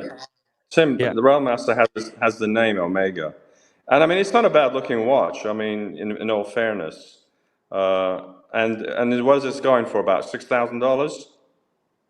Yeah, well, I mean, we can well, first of all, is it really a Railmaster or is it actually a Ranchero? it's recased Aquaterra. Well, no, it's a Yeah, the design is based on yes, the right there, Ranchero, which from the Ranchero. 50s. And Hmm. that never and they tried to rejuvenate that, I don't know, 10, 20 years ago. In the 70s, I think it completely failed. Every time they tried to bring it back, it doesn't work. The big thing missing on this watch, I know it's only about £1,500 cheaper than an Explorer. Hmm. When are Omega going to start doing applied indices, applied numerals on their dials? Because you look at the Explorer for £1,500 more, you're getting actually something a bit more elevated. This sort of just printed on indices, printed on numerals but it just seems cheap for a Yeah. watch which is costing 6,000 or so pounds. It's Mm. ridiculous. It looks embarrassing Yeah. compared to a Rolex Explorer. Rolex Um, Explorer is 8,000. This yeah. is 6,000, but Explorer is so much I better. I don't Ma- care who you are. I would have, and I'm an Amiga fanboy, as you know. Yeah. I would have that Explorer one over this Railmaster. Oh, definitely, definitely. every single day of the week and twice Yeah. on Sunday. Yeah. The Railmaster, it's ridiculous because back in 57, when they introduced the professional watches, the Speedmaster, the Seamaster, and also the Railmaster. The Railmaster doesn't need to exist anymore because every Omega now has that anti-magnetic gauge protection, and and they've got the Railmaster sitting underneath the Seamaster family. It just doesn't make sense. Yeah, it's kind of pointless they came out with it. I agree. Yeah, you can level some criticism also at Rolex when they had the Oyster Perpetual, the Datejust. These are all the same watch case, aren't they? But No, but there's a different bracelet. different bracelet. Exactly, they've differentiated it enough, and Yeah. they still have better finishing on the indices and the numerals. This is just And cheap ass. Explorer has a flat bezel, whereas Yeah. the Oyster Perpetual has a domed bezel. In fact, Well, Oyster yeah, I'm not really that bothered about that. It's everything else about it. Just why would you choose that watch over an Aquaterra if that's the market you're in? No, definitely the Aquaterra is the way to go if you're going to get an Omega. If you wanted something, that's similar to an OP. Yeah. Yeah, and at least if they done like some kind of improvements to it, it's one thing, right? Okay, they want to do because this is an Explorer. This is Omega's answer to Explorer, But it's right? not though, Tim, because it doesn't have raised indices or numerals. It's all printed on. At least with the Aquaterra, they have applied indices. Yeah. Why didn't they do that with this? Cheap. They cut corners. That's Because what they they wanted to cut the cost. Well, Yeah. reflect it in the cost of the price of the watch. It's fucking expensive for what it Yeah. is. They cut the cost of production, but they didn't cut the cost of what it's going to cost to the consumer. That's That's how inflation works. They This watch, inflated the watch. this watch only dates back to 1957, not 1927, where printed dials was, like the CK859, which was a reissue of a 1930s watch. I sort of get it. They missed the trick on that, but Omega are still cheap assing some of the finishing on their watches with these printed on dials, these printed on indices. It's just a crying shame. And even the watch that they based this on, the hour hand that has the broad arrow, not the minute hand. And somehow they've sort of flipped it around. And I know the watch apprentice will be triggered by this watch anyway because he hates the arrow hand on one and not both of them. So I don't know. I don't know. I don't understand this watch. You've got plenty of variety in the Aquaterra lineup. It has better finishing, I believe. I think most of the Omega line are very nice. It's just this was not something that was necessary. I mean, I like the Planet Ocean line. They make some nice watches there. I mean, Aquaterra is nice. The Seamaster is a very nice watch. Yeah. The Speedy, of course, which is a historical great watch. So I don't know. Who knows? This is a weird watch. It was unnecessary. Yeah. But Anyway, this is your point, Mike. They're producing too many. It is too many. Too many watches. They're pumping out too many models, and they're just getting a little bit too ridiculous now. The thing is, the attitude. They're just making. It's almost like they don't care what they're making. Like there's no rhyme or reason or logic. There's this certain like we're Omega, we're big shots, and you should be buying it because it's Omega. And if you don't know, hey, we're not gonna tell you why this watch is important because you should know because we're so important, and you should already known how important we are. This type of attitude. But the look, maybe had they called it an Aquaterra and just said it's a different finish, the fact that it's a Railmaster has always irritated me, sitting under the Seamaster lineup, because all Amigas now are Meta certified. They can all resist 15,000 Yeah. Gauss.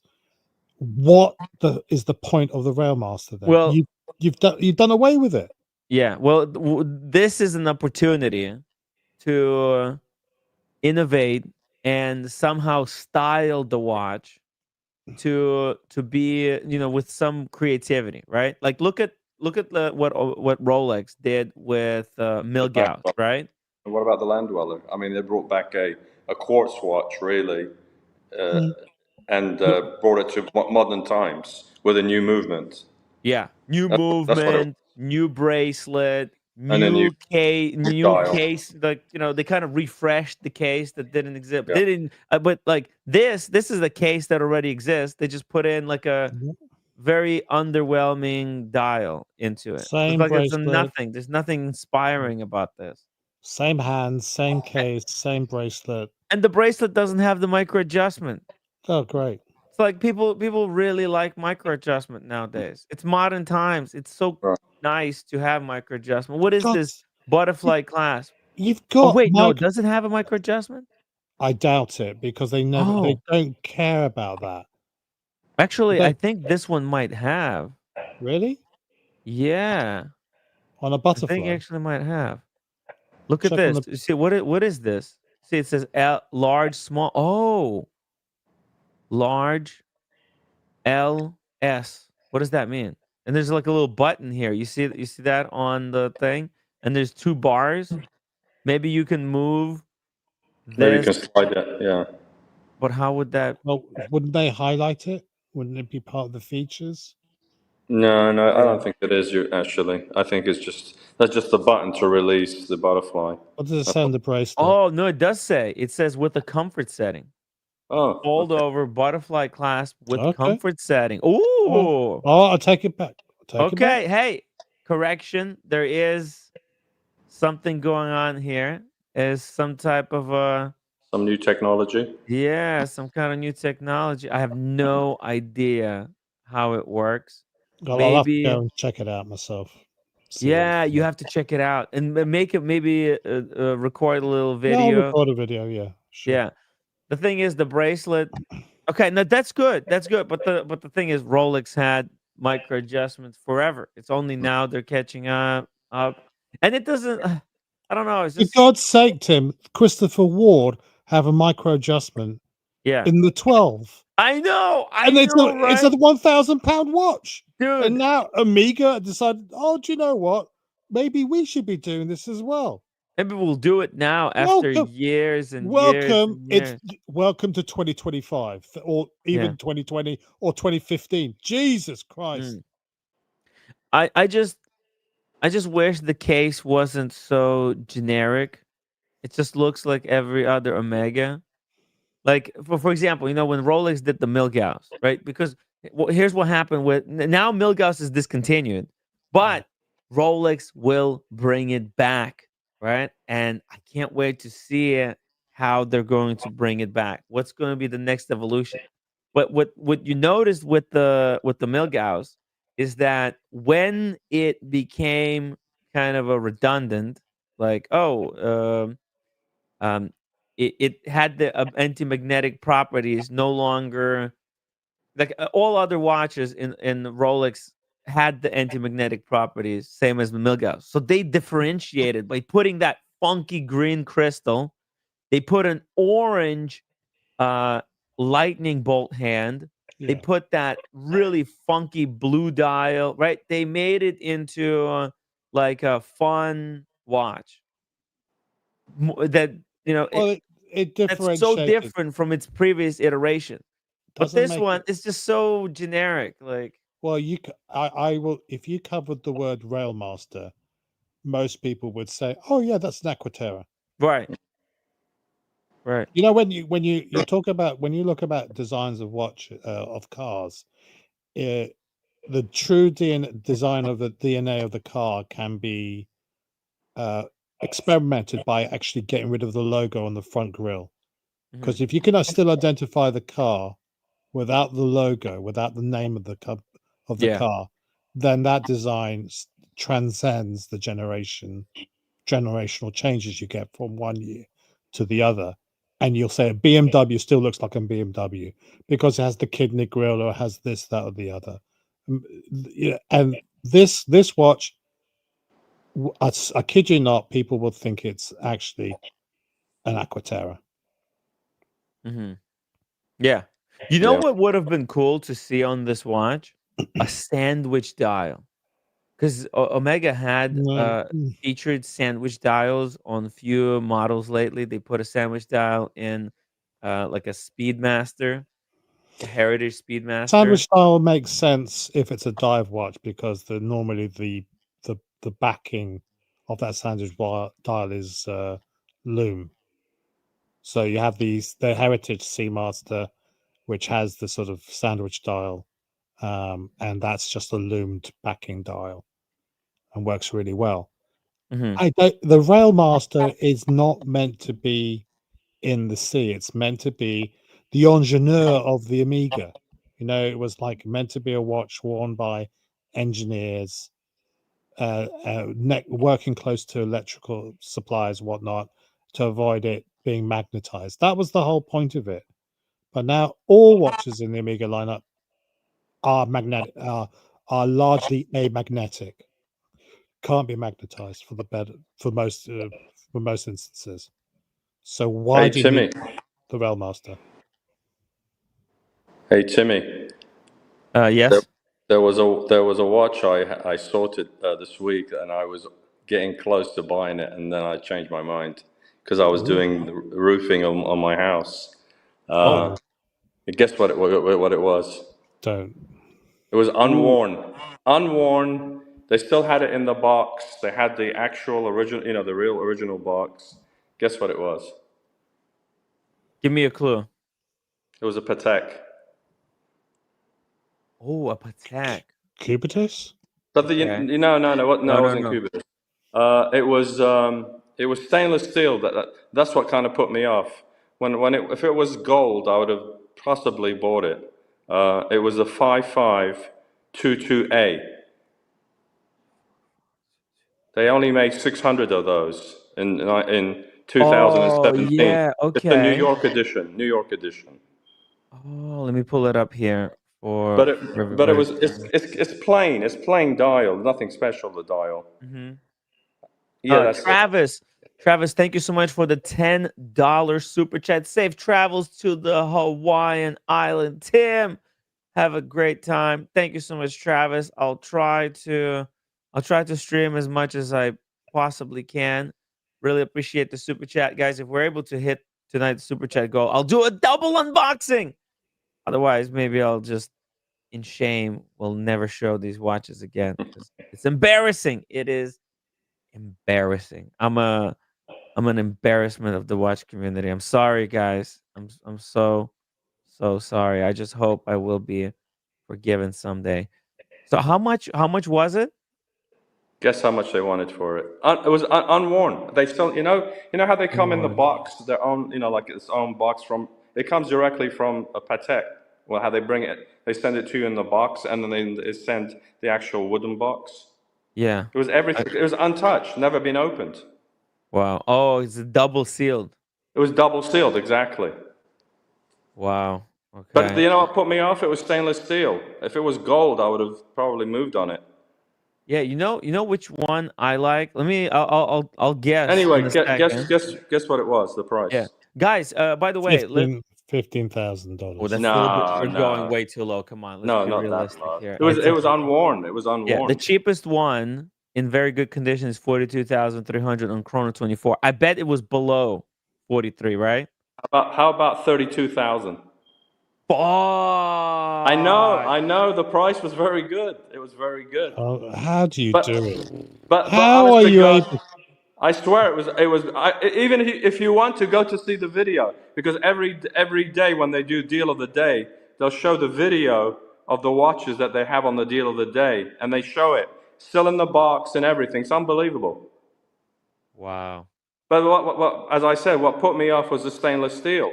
If it was gold, it was a different story. Then I would be more interested. Yeah, right. Because think about this way: that watch, okay, it's kind of great. It's limited. It's very limited It's just edition. because it's limited. Yeah, that's why.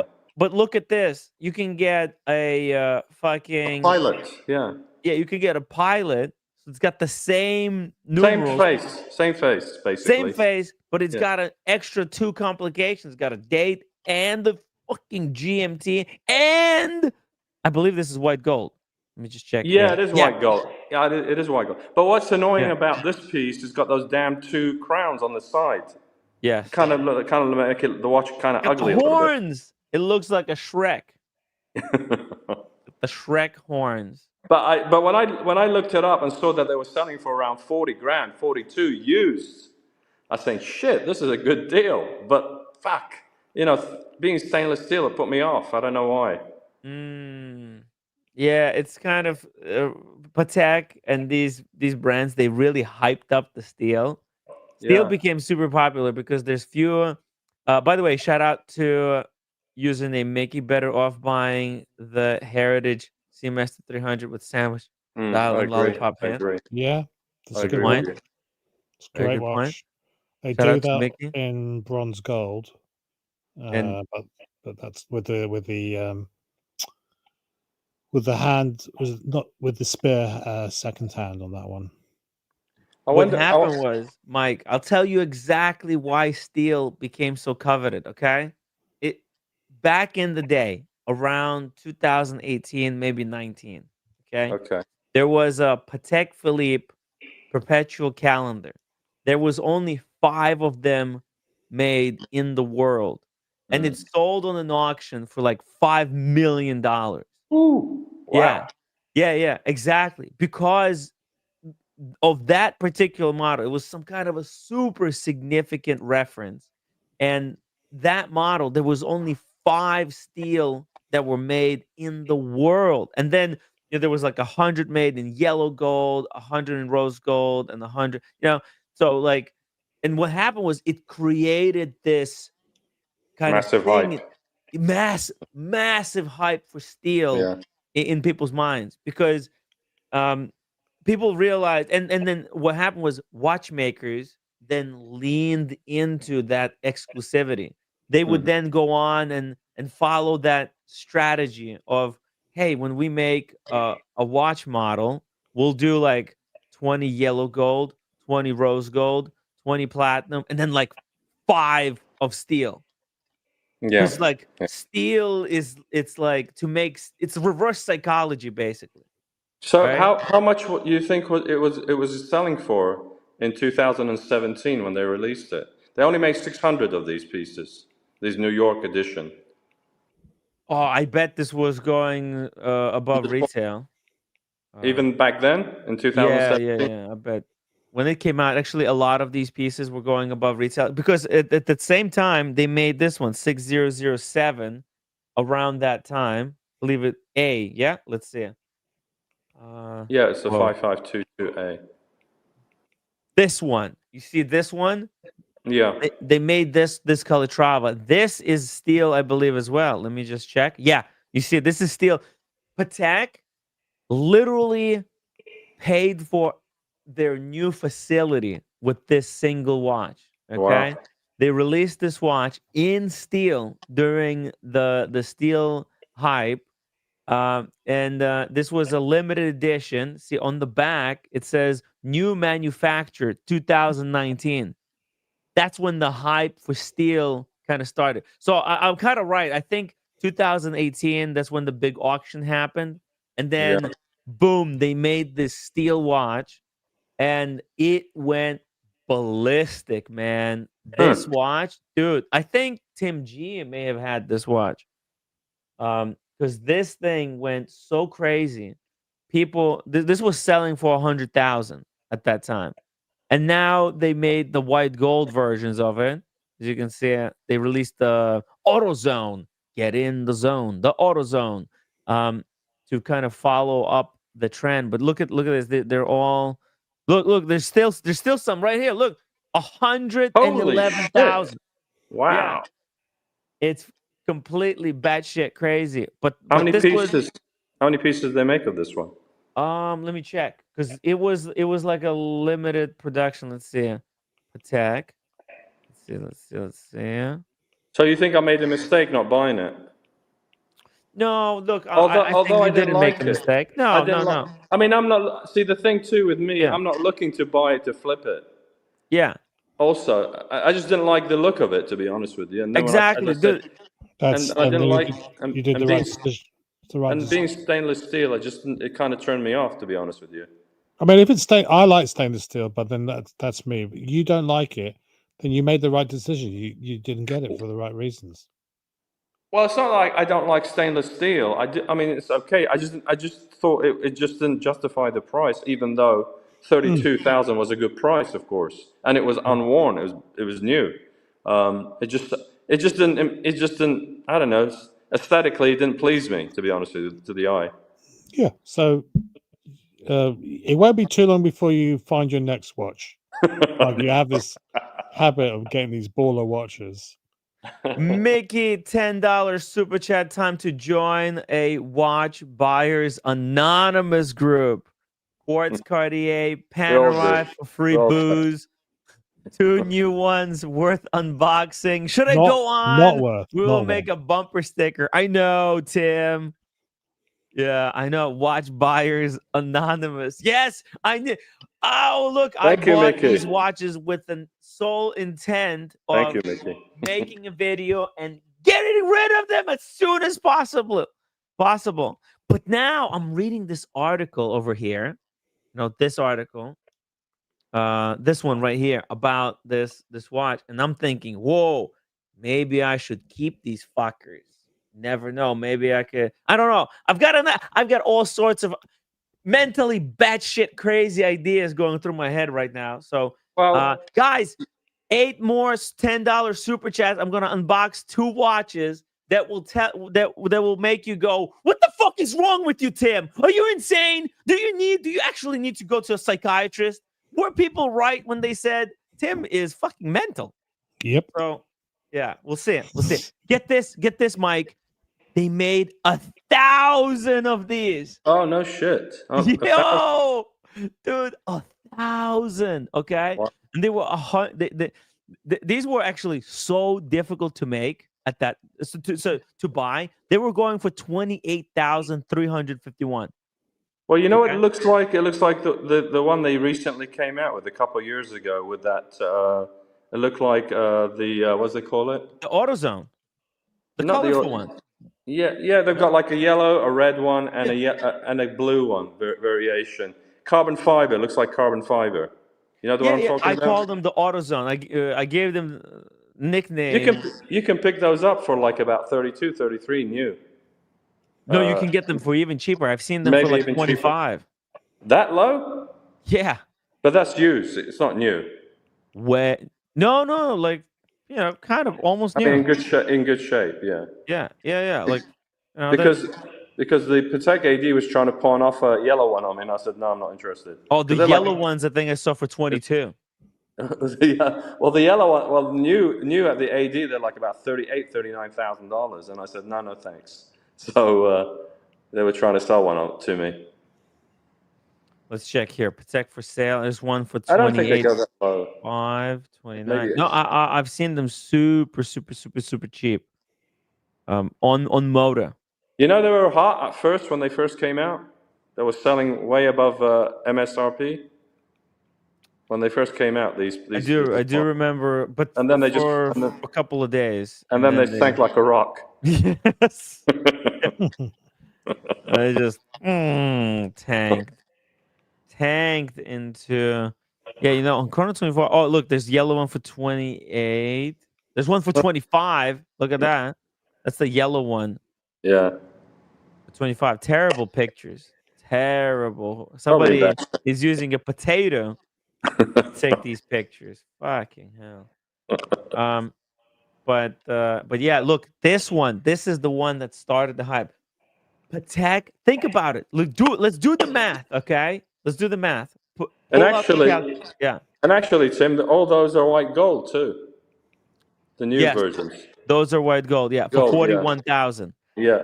This one was 28,351, and they sold 1,000 of them. Yeah. You know how Wow. much money they made? I made a killing on this one. $28 million. Wow. On Yeah. 1,000 watches only. 1,000. These, Wow. dude, and they not only sold these watches, because people had to buy other shit to get this watch. To get to this, yeah. To get this piece of shit. People bought, all kinds of shitters to get this. All right, and then, and then that's why, like, there's some people who still, who still are, they listed them on Chrono 24 for 100,000. Look, and obviously some of them, dropped the price now to like 80,000, but this was selling for 100K. In fact, You know the uh-huh. one that holds its value pretty good is the Mhm. 6119R. The 6119R. That holds its value pretty good. It doesn't drop down that much from MSRP. Have you noticed that? The 6199R. Yeah, the Calatrava. They make one in the white gold, and they make it in the rose gold. With the white gold's got that gray dial. Oh, yeah. No, this one is great. Yeah, that's It doesn't it's drop. held. It doesn't drop much. Yeah, see, there's the cheapest one here for what, 25,000 from Yeah. UAE. But Oh that's yeah, there we UAE. go. Tim G. He says he had that one in stainless steel. He sold it. Good job okay. selling it. Well, Because look at this. Look at this, Mike. This is actually the chart from Chrono 24 of actual sales. All right. See here, when it was released, in 2000, like at the end of 2019. Wait a second. This is maximum. Okay, so the first one sold for 70,000. Double. Yeah, basically 200 and 150% above retail. And then in July 2022, at the peak of the market, they were selling for 96,000. Yeah. Every day, all day long. That's my damn thing again. So Yeah. I'm gonna jump off anyway. Okay. See you guys. Mike, thank you. Good Thank night. you for joining. Really All right, man. appreciate it. Stay strong. Take care. Take care. Don't worry about it. Just a game. Just a soccer game. No, it's not. It's far more important than that. Hey, it's good to hear that Hamilton Juan has forgiven me. Yeah, For what? I've made a terrible mistake, but hopefully I'll be able to make make lemons out of lemonade, or make more mistakes out of Yeah, my make what mistake. the usual. So we were talking about the Monacos. Can we just get it out of the way so we can just get on with our lives? Okay, let's go back to the Monaco's. Just quick shout out here to Hamilton Juan. He's wearing his beautiful Omega Seamaster GMT chronograph Aquaterra. You don't see this watch every day, It's a mouthful. and That it's is. a beauty. It's a bit of a mouthful, isn't it? Yeah. It's got two complications in one: a GMT and the chronograph, and it's got a date, and it's an Aquaterra. Kind of a unique in its way, with the beautiful blue dial with these tapestry, beautiful blue tapestry, kind of a dial. It's kind of cool. Very cool. Very unique watch. Very Hamilton Juan. Hope you're doing good there, bro. Okay, let's leave the Paddocks. I'm glad that Mike did not pull the trigger on that watch there. Okay, let's going back here to the beginning. Here we go. So we talked a little bit about this one, the Monaco, that's based on a chronograph. What's it called? Stopwatch. A stopwatch. It's based on the stopwatch. Yeah. It's a pretty cool stopwatch. Caliber 11. So Mhm. the crown on the left hand side. Uh, Mhm. uh, Gonna that's you're all gonna I can buy really it? say. Yeah, of course I am. It's a Heuer. It's not a TAG Heuer, so you can say that about it. No, I don't. I don't know. It's look. I think I'm over it. Yeah. I think I'm over it. Okay. Um. Okay. Very unfortunate that you're over it. It is kind of a cool-ish watch. It's coolish. Well, maybe Cool. afterwards we can look at all the Monacos and say because they haven't they've still got that green one that they launched the tail end of last year. They've still got the Night Diver from last year as well. They've got those split chronographs. The collection is getting sorry, their catalog in Monacos is just getting bigger and bigger and bigger and bigger, and they're not actually discontinuing any of the models that they've had for years now. Mhm. The next one is sort of a reissue. The next Mhm. Monaco. Do you want to bring it up to me? Oh, the next one, the white one, Yeah. yeah? Okay, let's go to the next. Oh, not that Yeah, one. not that one. No, This that's one. yeah, that one. This is the So, oh yeah, it is a reissue, but in slightly kind of a well, in that what's in like Oshin sort of let me know that they were selling in a Venice AD one of these watches, but this is for the previous version that was released several years ago. The difference was that was, I think, a caliber 12 or modern day caliber. Mhm. All they've done is reissued this, but with a caliber 11. So again, this is a Heuer, not a TAG Heuer Monaco, and it's supposed to mimic the colors of the overalls worn by Steve McQueen in the movie Le Mans. Oh. Oh, overall, sorry. What did you think I said? I thought you said underwear. No, well that too. But in the movie Le Mans, he was given the racing uniform from Joe Siffert, who was one of the drivers that was training him. They struck up a friendship. He wanted to wear his racing overalls, which had Golf and Hoyer on Mhm. it, and that's how he came to wear Hoyer watches, the Hoyer watch in the movie. Now Mhm. Joe was actually an Octavia.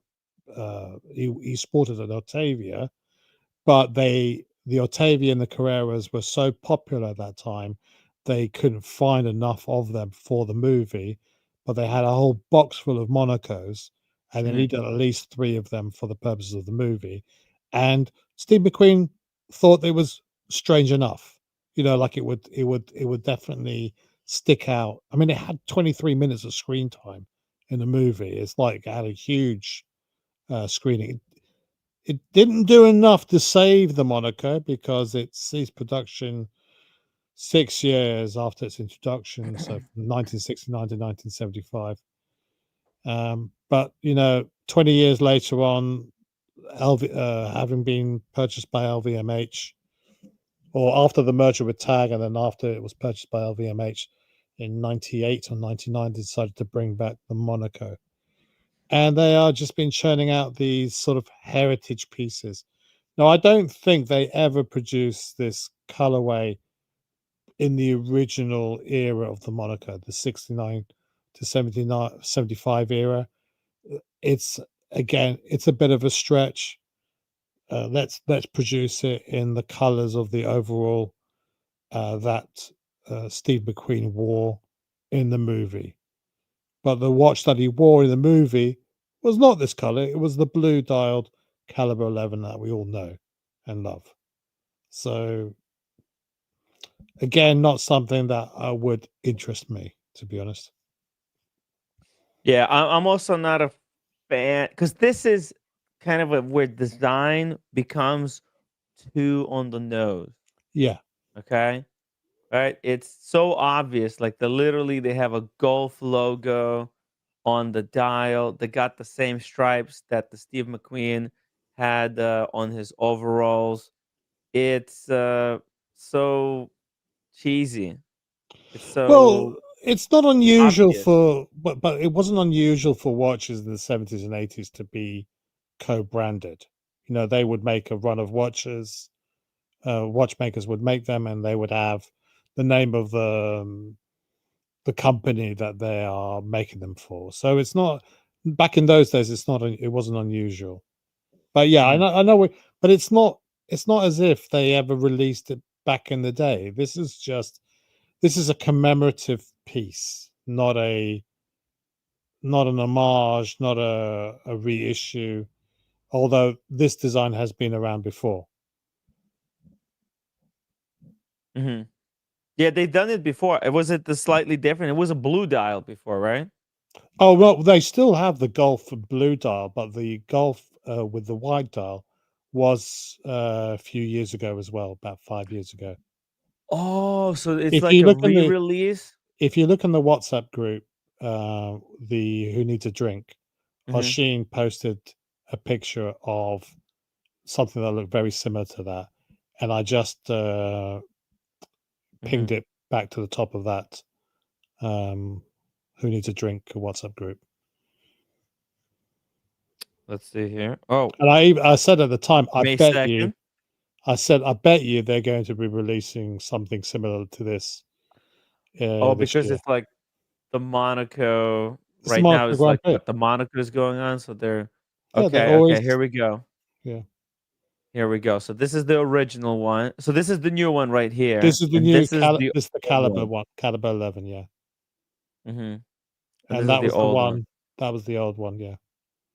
Oh, yeah. Oh, you know what? I kind of like this the old one. Oh, but it has the pushers on the right side It- and well, closed it case has back, caliber 11. the crown on the right hand side because it's not a Caliber 11. It's not a caliber 11. Is Sorry. it a Caliber 12 or a Heuer 02? I think it's a Caliber 12. I'm not Oh, sure. so now they kind of you see, this is what I kind of really see. I always say this, and people say, Tim, you're a fucking idiot. You don't know what you're talking about, okay? And what Tim, did what is it that I always say, right? Tim, you're a Oh, fucking idiot and you don't know what you're saying. yeah. Yeah, Yeah. yeah. I get told that Yeah. all the freaking time, Yeah, okay? But I I'm just think telling you that now. yeah, I know, I know. I get told that every day. Yeah. I get it sent in DMs, I get a DM Yeah. from all these people. Tim, you're an idiot.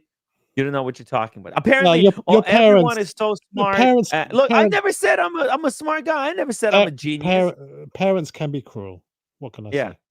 Yeah. No, I don't call myself a genius or I don't think I'm particularly smart. I just, I just think I just have some ideas and I Mhm. just like to share them. And I don't necessarily say that I'm right or wrong.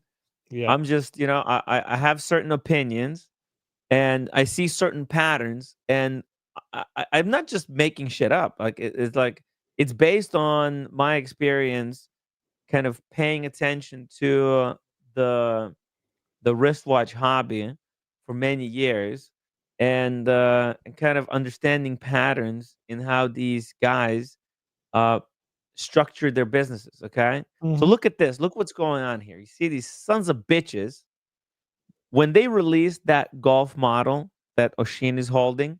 Okay. Mhm. That caliber 12 version, right? I think it's a They Caliber could 12. Someone will be able to check in the some other caliber. Let's just say it's not a caliber 11. yeah. When they released that non-caliber 11, right? They could have released it as a caliber 11 version. Okay? They could have done it. But I think they didn't do it purposely because they thought, "Hey, they knew that this is not the caliber that anybody wants. Nobody wants. Guess what? If you're buying a Monaco, you should get caliber 11 version because caliber Daniel is Daniel is still you got that crystal. Look, Yeah. Okay, sorry, Daniel. Let me just finish this Okay, thought okay. that I have here. Yeah. Okay, this is a great way that these brands double dip. Okay, what they do, they first create like a compromised version that's compromised in a very subtle way, so that later they can come back and fix it. And then a lot of people will buy the watch and they'll be like, ah, man, if it wasn't for this one annoying thing, this watch would be so much greater. Like there's people who really want that golf look that Steve McQueen, that jacket that he was wearing, the overalls, right? They genuinely want that. So yeah, that's great. Okay. But you know what? Also, if you're gonna do that, might as well do it with other aspects of the watch that people want, making it caliber 11, because that's how these Monacos should be. Historically, Mm. basically, Tag Heuer invented or was one of the first watches to make an in to make an automatic chronograph, and they put the crown on the left in order to signal to the person wearing it, hey, you don't have to wind the watch anymore. Yeah, It's automatic, so the crown's on the left. but that same caliber 11 was also used in the Carrera and the Octavia in 1969. So it wasn't just the Monaco; it was also the Octavia and the Carrera had the crowns on the left-hand side. But during that period between 1969 and 1975, Heuer themselves transitioned the crown to the right-hand side when they moved. So it was only the first run of the Yeah. caliber 11. Well, the caliber 11 was always a left-hand drive. Yeah, Left-hand but crown. modern technology allows us But to in put crown whatever the fuck we 1971, want. by the time they finished production, 1975, the crown had already moved over to the right-hand side. They'd moved to a different caliber. So that was Yeah, but so nowadays, both are yeah. legitimate. Both Yeah, are. well, they're legitimate because they moved it to the right side for cost saving. They Mm, changed the calipers I from think that original to the new one. it served But its the thing is, purpose, and people can play with nowadays other things. watches are more of a fashion statement than a like a tool. So like for a modern watch, there's really no like this. Here's the thing: when they were making this golf watch, now a couple of years ago, they could have. It was just as easy for them to put the crown on the left or on the right. Okay, Yes, okay, that's the fact, right? yes, And absolutely. if they were doing it correctly, they would have put it on the left side, but they didn't do it. The reason why they didn't do it, Tim, is because this watch is not a heritage piece. This watch does not hark back to a design that was around between 1969 and 1975. They were only Tag Heuer will only put the Heuer badge on a design that harks back to that original era. The fact that now they're using Heuer as an Yeah. excuse to recycle designs, Yes. that's the pump and dump. Well, no. The original one, that the previous model was the pump and dump. Now they're actually making the watch how they should have done back in the day. But they knew No, that they couldn't, because they could have. the original design is a new invention. It's a watch designed, inspired by the uniform or by the racing overalls worn by Steve McQueen in the movie. Well, How what about that one? It's a very On the technical left thing. that Oshin is holding.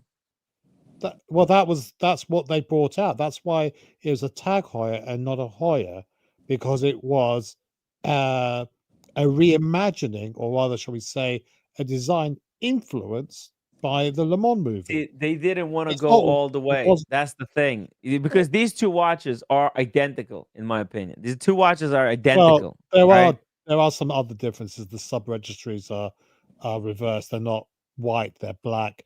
And also the Gulf lines, they are sort of more symmetrically spaced across the sub registry, whereas on the last one you see the blue one sort of almost go through the center of the dial. So it's Yeah, not. the one on the right is corrected. they've basically corrected all the mistakes that the one on the left has. It's more Okay. prominent. The stripes are bigger on the last version. Yeah, and the colors are more correct. The golf logo is more correct. The crown is Yeah, on the right place. It doesn't have the tag Heuer. It just has Monaco Heuer. Yeah. Yeah, it's because this is what I'm telling you. They without the Monaco Heuer, without the watch on the right, people have no choice but to get the one on the left. I know what you're. But if these two watches existed at the same time, nobody would be buying the watch on the left. Look, listen. The trick that TAG is doing now is that they're releasing modern colorways, and they're releasing it with a caliber 11, and then they can justify the Heuer badge rather than the TAG Heuer badge, because they know that there are nuts out there like me and you that would rather have a Heuer than a TAG Heuer, even though the design it's referenced to doesn't exist or did not exist back in the 60s and 70s. So it's just used as a branding. It's just a branding exercise by TAG Heuer. And there's crazies like me that won't get either. Go ahead. Yeah, Sorry. well, didn't it's branding exercise in terms of. I didn't see you raise your hand, Daniel, to ask permission to speak. See, Kojak, what I'm trying to say is that look, if you go all the way and if you make a perfect watch, if you make the perfect TAG Heuer Golf, like what they did now, because I think this is actually incredible. Okay. This Monaco Heuer Golf with stripes is the perfect, slightly too big. I mean, if they could shrink it by 2 millimeters, that would be perfect. There would be no room for improvement. As of right now, it's a perfect design. Okay, because it represents that Steve McQueen white overalls with the golf logo and the stripes look to the perfection, except it's slightly too big. Shrink it by 2 millimeters, and that's why they're making it still big.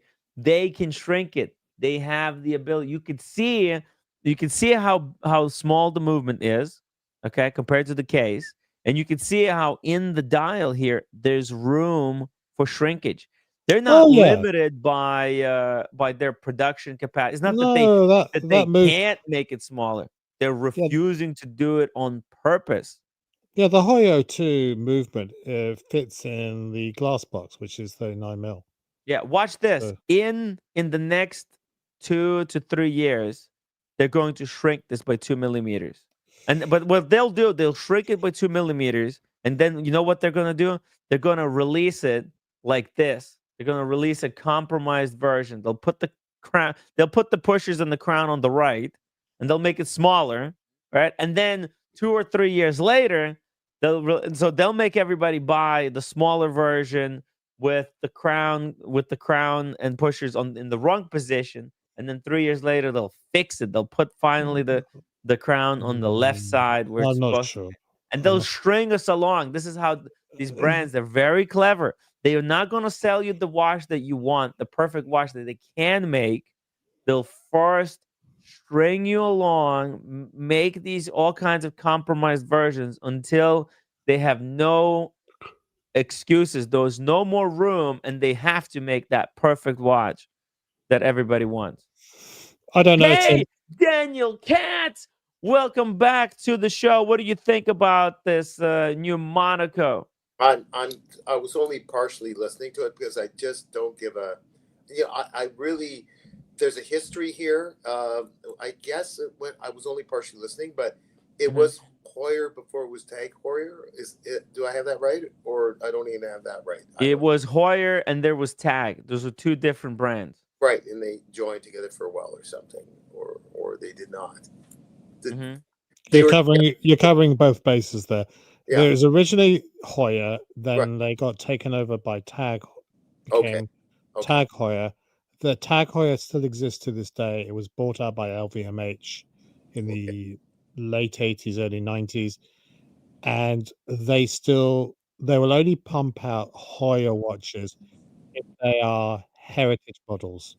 It seems to me originally the designs had to be linked to the past. They had to be linked to the 1969, 1975 era.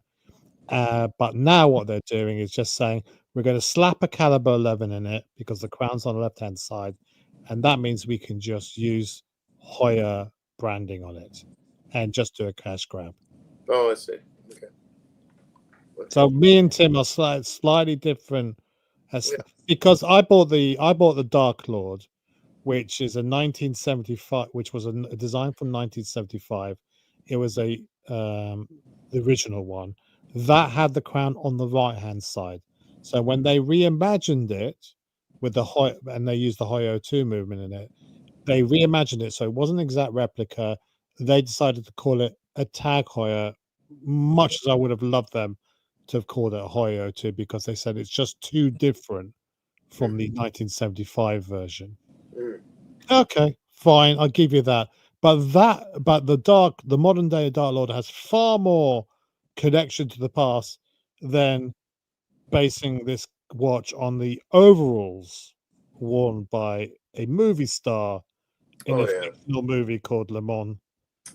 The watch that he was wearing in that movie was the blue dialed caliber 11, not this one. So it's do you see what I mean? It's like how many degrees of separation can you have and still maintain that it's a heritage model? I don't know. Yeah, and that sounds like a Pandora's box too. Well, more like a All other Matroska, things, more like a Russian doll sort of thing. Yeah. Speaking of Russian dolls and LVMH owning other companies, I have an unbagging pretty soon. Yes, guys, we need, let's see, how many upvotes do we have? We need 50 upvotes for the Daniel Katz unbagging. Please, if you're watching the stream, please go into the chat and hit that upvote button. Come on, guys, upvote the live stream. You're not gonna regret this one. Daniel Katz yes, they will. surprised me. Yeah, even Kojak's gonna regret this. I Oh, already do. So so let's look at the third Monaco. So these ones they call them limited editions, but what is a limited edition these days with TAG, because they just seem to keep on pumping. 971 apparently. Oh, it is limited.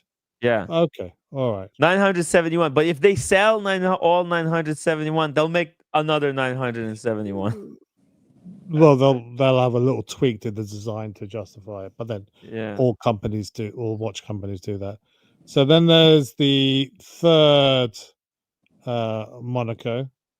Yes, there's one more, and this one is what the F is do these even sell? Does anyone buy these watches? They're so freaking big. I'm telling you, we want smaller watches. What is TAG Heuer doing? How are they making them bigger? Is this actually the watch they've released? Yeah. I thought it was slightly different. Was it okay? But it's the split chronograph functionality. Price on application. That's 6 figures right there. That's a 6-figure watch. What the heck is it made out of? Because there's it's sapphire. No, the whole case is sapphire. It's got I think it's like all the front to back. It's like made. There are some titanium inserts into it, but they had to hollow it out to be able to fit in the movement. Or it was a whole thing. But this is the same case that they designed 3 years ago, actually. It started off with that piece unique watch that was auctioned off at the Only Watch auction. They released it in 2 colorways, but for an extra additional amount of money, you could make it a piece unique by having your own colors. You could customize it, and they just keep on bringing out newer versions. I don't know how many of these things they're going to make. They're not going to make that many, and they will sell. Wow. Pretty crazy. Pretty freaking crazy, It's man. ginormous though, and it's also not as elegant as the original Monaco. If you could say that about the Monaco, it See makes what's the going on Monaco. here. Look at it. Look at it. It's fucking ugly. Oh, wait. 41 millimeters? It's bigger. The 41. standard Monaco is 39 by 39. Oh, okay. Yeah, because This it's is square, so it's 41, vertically, 41 horizontally. look at it. Damn. Ginormous. 41 mil case. Look at Yeah, that. but Let's see. there's no lugs, so you can small wrist can wear this. It's literally strapped to case. Yeah, Literally. the lug is yeah, pretty much. It's sex. You It's get it, yeah.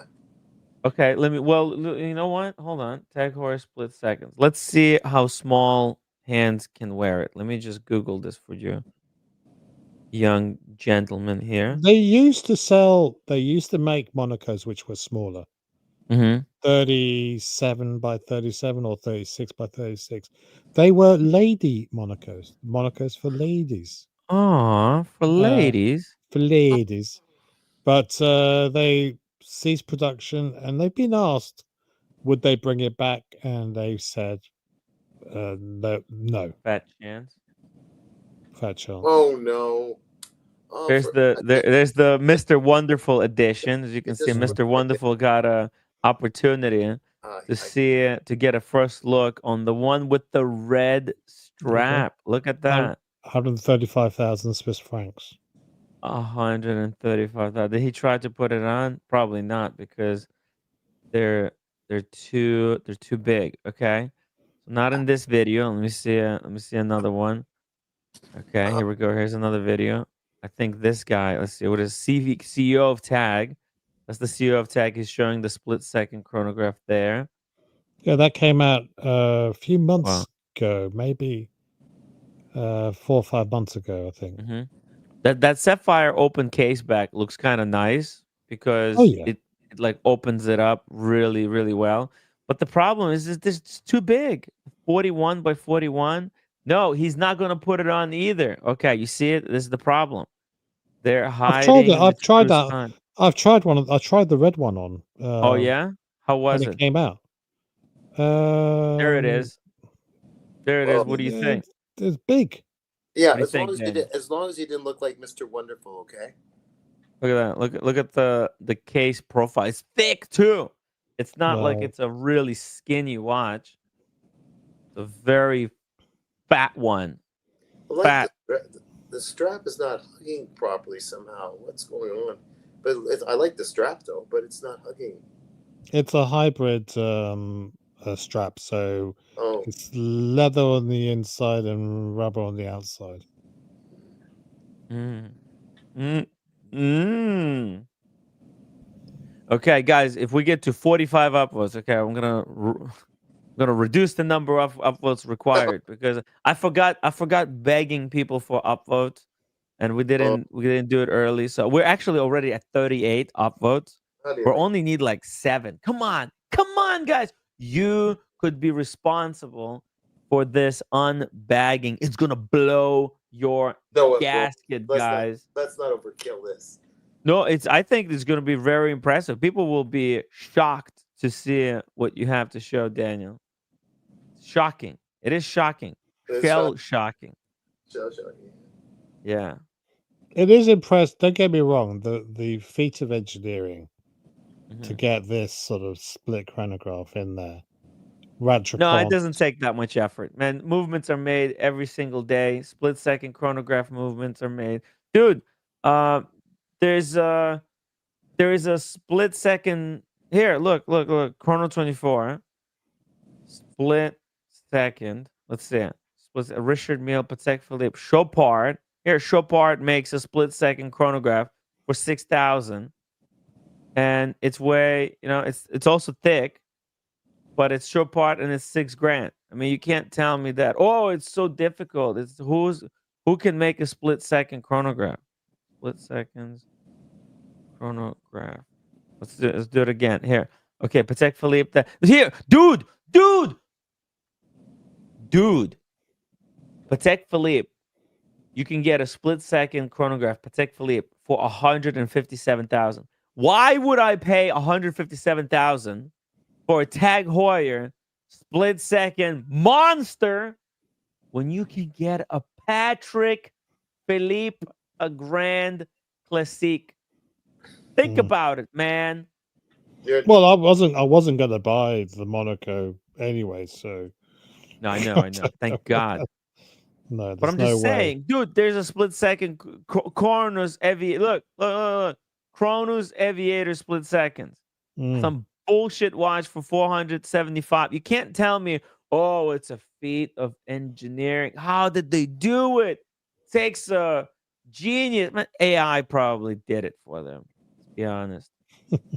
IWC Portugueser, split seconds, yellow gold for 9,500. Okay? Come on, man. Let's be real. They do have nice bridges, nice design there, but it's just too big. It's too big. I'm not buying it, okay? I wasn't born yesterday. You're Okay? not you're not buying the Kool-Aid? I'm not drinking the Kool-Aid. Sorry, Okay. guys.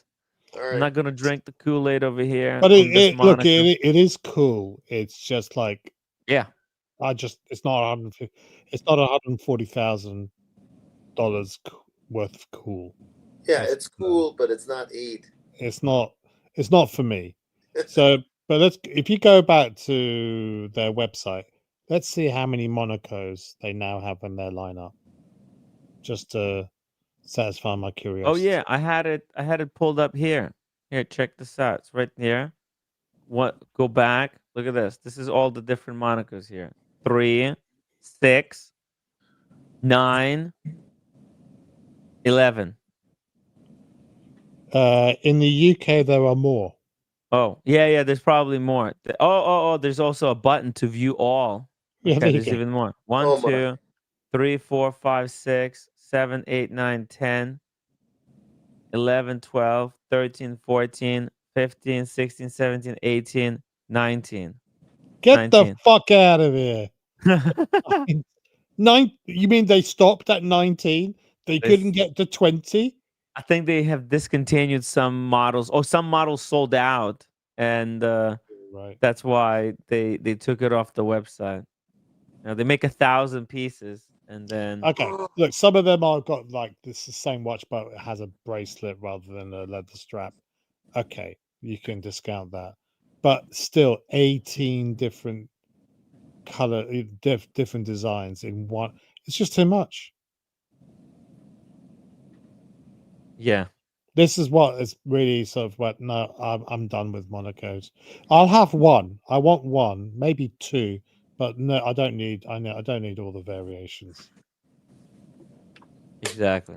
Have you seen how I just rolled back my original decision to get rid of all of them to now keeping two? Jesus Christ. You're gonna keep 2? Well, I mean, if I'm keeping two, it will be the Steve McQueen and it'll be the Dark Lord. The Steve McQueen. That's which one? That's this one, right? You have this one? Yeah. So that's the one you want to keep, right? I think so. Yeah. That's the original one. That's the only one that this is a great, like, base Monaco. If anyone is thinking about buying Monaco, that's the one that I would recommend for them to I was take. just thinking maybe I'd get rid of it and eventually save up to get an actual, a vintage one. I don't know. Ooh, yeah. They're tricky. They're They very are tricky. they are tricky. Yeah, that's the only issue. They're not Yeah. built to last. Yeah. They're basically safe queens. They're not Yeah. really for kind of wearing. And look, They're more there for you go on the right hand side. You had the Dark Lord there, the special edition Dark Lord. It's been here for 4 years, 3-4 years. They're still selling the bloody thing. What is so special edition about it? Yeah, Scroll down. exactly. Royale. Oh, which one? Which one? The Dark Lord. Oh, the Dark Lord. Yeah, this one, right? that Is one. that the Dark Lord? The one with the gun. Yeah, that's Dark Lord. Join the dark side. Yeah. Kojak. Titanium case. It's comfortable to wear because the Steve McQueen is a hunk of a watch because it's stainless steel. This is very comfortable to wear. So yeah, it'd be one or the other, or maybe keep both. Get rid of the other one I've got. I think I've had my fun with it. Time to move on to something different. Yeah, yeah. You had your fun. It's hard. It's really hard, man. Yeah. It's really hard. And it's fun. Yeah. You know, you should not be so committed. Maybe you should sell all of them. Fuck it. Just get out. Maybe. Look, listen. It's not possible, dude. Marcus is being offered 5,000 for 5513. Which one's that? Yeah. That's the Rolex, vintage Rolex 5513. He bought it for 15,000. They're giving him 5 or 6,000. I forget now. Maybe 6,000. Yeah. And they said if you trade it in, you stand to save about 6,000 in savings. And he was hoping to trade for $20,000 paddock. But yeah, you know what? These gray market dealers, they're ruthless right now. You know, knowing prices, knowing what watches are worth is depressing. Okay? Yeah. Because nobody cares. Nobody cares what the prices are like online. They only care about you know, they have to buy at such a low price to be able to sell tomorrow for like $1,000 profit. So yeah. Disaster. Oh, okay, let's do the unboxing. What do you reckon there, Daniel? I'm gonna put on a hat because I look. Let's do it. Let's put on the hat. Let's put everybody put on your hats. I got a hat as well. I'm just gonna stroke my cockerel. You're gonna straighten your cock. By the way, my hat matches the colors of your cock. Yep. That's so encouraging. Everybody, you're so encouraging. Now to my messy place. Are you going to be teabagging us, Daniel? Yes. Just let me do it this way because I don't know how to do it proper. So get ready to get your mind shattered, guys. Daniel Katz, owned by LVMH. Oh, no way. Is that remote? What the? Is that why? Why? Because life is short. Life is short. Well, I didn't know I'm going to get a scolding from Kojak. But why? Well, Kojak, by the way, everyone doesn't know that Kojak practically put me on the plane. I'm such a mess checking in. So whatever I got with this bag is not going to help with my brain checking in and checking out at the airport. But all the same, here we go. Da, da, da, da. Right. Look at this. Let's freaking go. That's the most beautiful it will ever look because as soon as you use it, it will scratch up like nobody's business. I like it scratched up. That's what it's supposed to do anyways, right? Yeah, this is a design fault. But I got a DK thing here. Not that it matters, but the DK is there. You can't see it. DK on the tag. Wait. Sorry. You should be full screen, Daniel.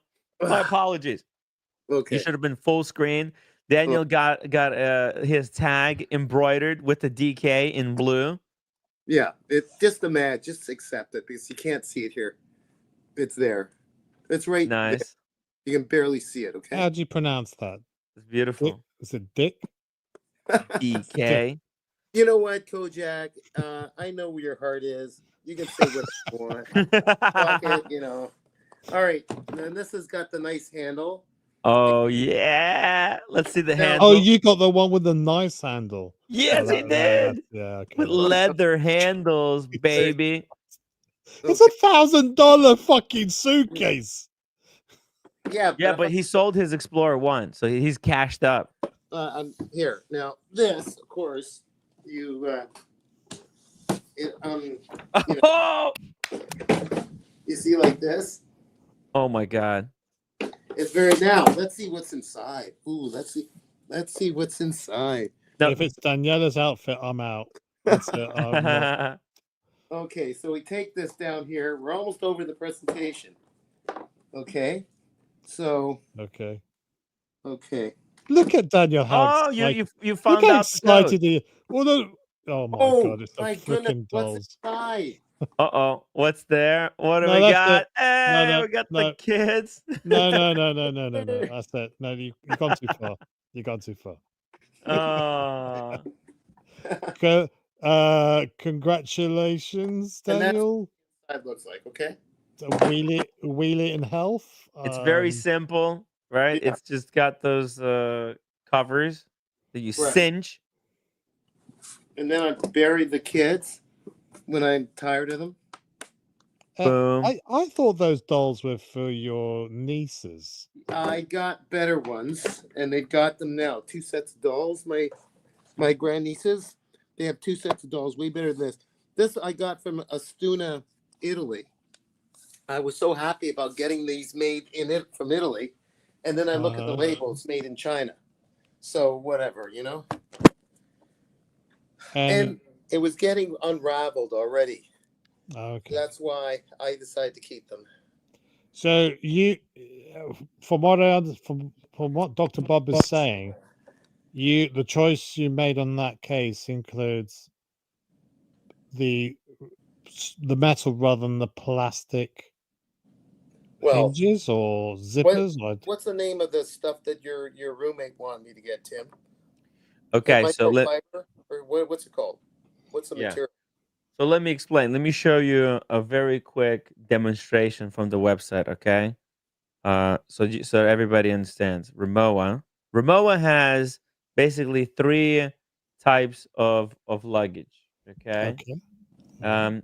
And let me show you the 3 different ones, okay? So starting out with their essential collection. The essential collection, they're made of plastic. So they're made of, but it's a durable, high grade plastic, extremely light luggage. Can you get However, rid of the comment? I can't see. oh the yeah, screen. sorry. Thank you, Dr. Bobs. Thank you, Dr. Bobs. Okay, so for example, they come in variety of fun colors like green, red, $900. blue. Okay. Now these extremely light. They're great for traveling for people who you want to go mega light. Great for ladies actually because they're mega light. Okay. But the thing is, the way they close down is there's a zipper. Okay. So they open the whole way around the bag. There's 2 kind of zippers that go, and they come together at the lock point, and then you put the zippers into the locking mechanism. That kind of what keeps it secure. Yeah, Right? well, you can get through with a biro. Oh yeah, you just stick a pen inside Yeah. the zipper, and you can just open it. Just bust Yeah. it open. Yeah. Yeah, no big deal. Yeah, because it's a zipper. But this is a high grade zipper. However, zipper is a zipper. And the thing is, what I don't like about the zippers is this. Let me demonstrate it. So you got your stuff here and here, and then you sandwich your luggage together, right? And yeah, you sandwich it together, and the I'm getting top hungry. part is kind of Is it roast sam? Is it like those sandwiches we had at Harrods? yeah, like that one. And it's the top portion of the sandwich. It's all jiggling around, and then you have to go on this side, and you have to get the zipper We around, get it. and then it gets snagged on the corners because it's not Son of a bitch! it's not a straight zipper where you just zip it, right? You have Yeah. to fucking maneuver it, and Yeah. so you have to put it like you have to have so much space. You got to get that zipper, and then when you hit the corner, you're gonna have like some underwear sticking and getting into the zipper. You go, son of a bitch! It's frustrating. Okay, Yeah. so that's the essential. That's It's got the zipper. Bullshit one. Yeah. I hate the zipper with the passion. Okay. Okay. Then we move to what I have, and it's called the essential cabin. Okay. Mhm. Actually, this is what Red Shovel has. The original, sorry, the original, not the essential. The essential was the plastic one. Now this is the cabin. The cabin is called the original. This one, this is like we're almost there. Okay. This one has same beautiful aluminum construction, and it doesn't have the zippers. Okay. But what does it have? It has plastic locks. So the thing is, it's so much easier to kind of pack up and go because you put your stuff, right? You put your stuff on one side, on the other side, and then you cinch it so that it's all holding in place. Then you just turn it over, and the two parts they boom, they just lock in together, and then you just Mhm. click the locks and you're ready to go. Sometimes a piece will be sticking out, but it doesn't even matter. I mean, it's like the way it's constructed. You can have like a piece of underwear sticking out from being locked in, and it's still all cool. It still will close. Sometimes I'm traveling and there's some bit is sticking out. I'm like, Yes. okay, whatever. It doesn't matter because it will lock in. It's got rubber seal between the two parts, so it's also kind of watertight as well. Okay. Unless you got some cloth sticking through, but the locks are plastic. Okay, this is the one I have. I have the bigger size. Now here's what Daniel got. He's got the classic. So there's essential, original, and this is the classic. The classic is kind of like the original one, but the locks are made of metal. Okay. Let me see if I can zoom in on these locks. Oh, we'll see with the wheel. They zoom in on the wheel. Oh no, here you can see it. The lock. You see here, the lock is made of metal, and it's metal in metal construction. And so when you close down the two parts, the this lock is metal. Let me show you. Let me go It's back like and a show you suitcase, the other like one. a suitcase lock. It's Yeah, it's like exactly. It's like a suitcase a lock. briefcase. I mean, the briefcase sort Yeah, of yeah, lock. yeah. Yeah. Yeah. Briefcase lock. Whereas here, you see, the lock is like this, and the lock is plastic. And it's kind of it's kind of cheap. It looks because they painted like the same color as The aluminum. aluminum. Yeah, you would think, oh, it's like an aluminum lock. No, no, it's plastic, and the You part that mean aluminium? aluminum. Yeah. Yeah. Oh, Okay. excuse me, Jack. Okay. So is there some durability? Is there some concerns about the durability or of this plastic lock? Or No, no, there's no concern because if it breaks, it's constructed in such a way that you can take it out from the inside and replace it with the new one. So if Oh it yeah. ever breaks, they go with the screwdriver from the inside and take out the lock and give you the new one. Oh, also the wheels are replaceable. The wheels are replaceable on both, Yeah. on the essential, and but the thing is also on this one, the handle is plastic. You see it? This handle. Mm. It's also plastic hand. So you got plastic locks, plastic handle. Whereas on the Katz's, on the I see. Yeah. is leather. You got real nice. So the leather handles are going to develop beautiful patina Yeah. over the years. How do you like if I still live? Listen, I'm trying to prove Kojak that I'm not too plastic. Kojak. Yeah, you're very You're very flexible. stiff and I rigid. think it's flexible. You could be very flexible. I'm No, real. I'm authentic You're person. authentic. I see. Okay, got you. That's what I meant. Okay. it's very simple internal construction. It's got two of these flexible dividers. So Mm. basically, you take out the dividers, you put everything you need. It's just two empty big tubs. You Yeah. fill it up, and then you put this The thing on. thing on, and you just pull it so that it holds tight. And these things, they have zippers, so you can slide like books, a little gizmos Oh, wait a minute. inside the You dividers. know and more stuff. than me.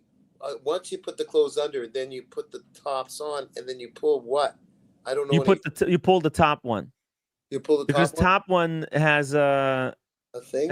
It has like like the sticky material. Okay. So, but Okay. the bottom one, there's no like because the top one, it has the sticky material that's adjustable. Like you can stick it here, or you could, if you have less things, you stick it over here. If you have more, if you have less things, you can pull the top down more, and Okay. that brings everything kind of tighter Okay. into the luggage. Okay. But the thing is, you can completely remove it. So this is what I do. I unstick the whole thing, and then I just have two tubs here. I'll show you a picture. Hold on.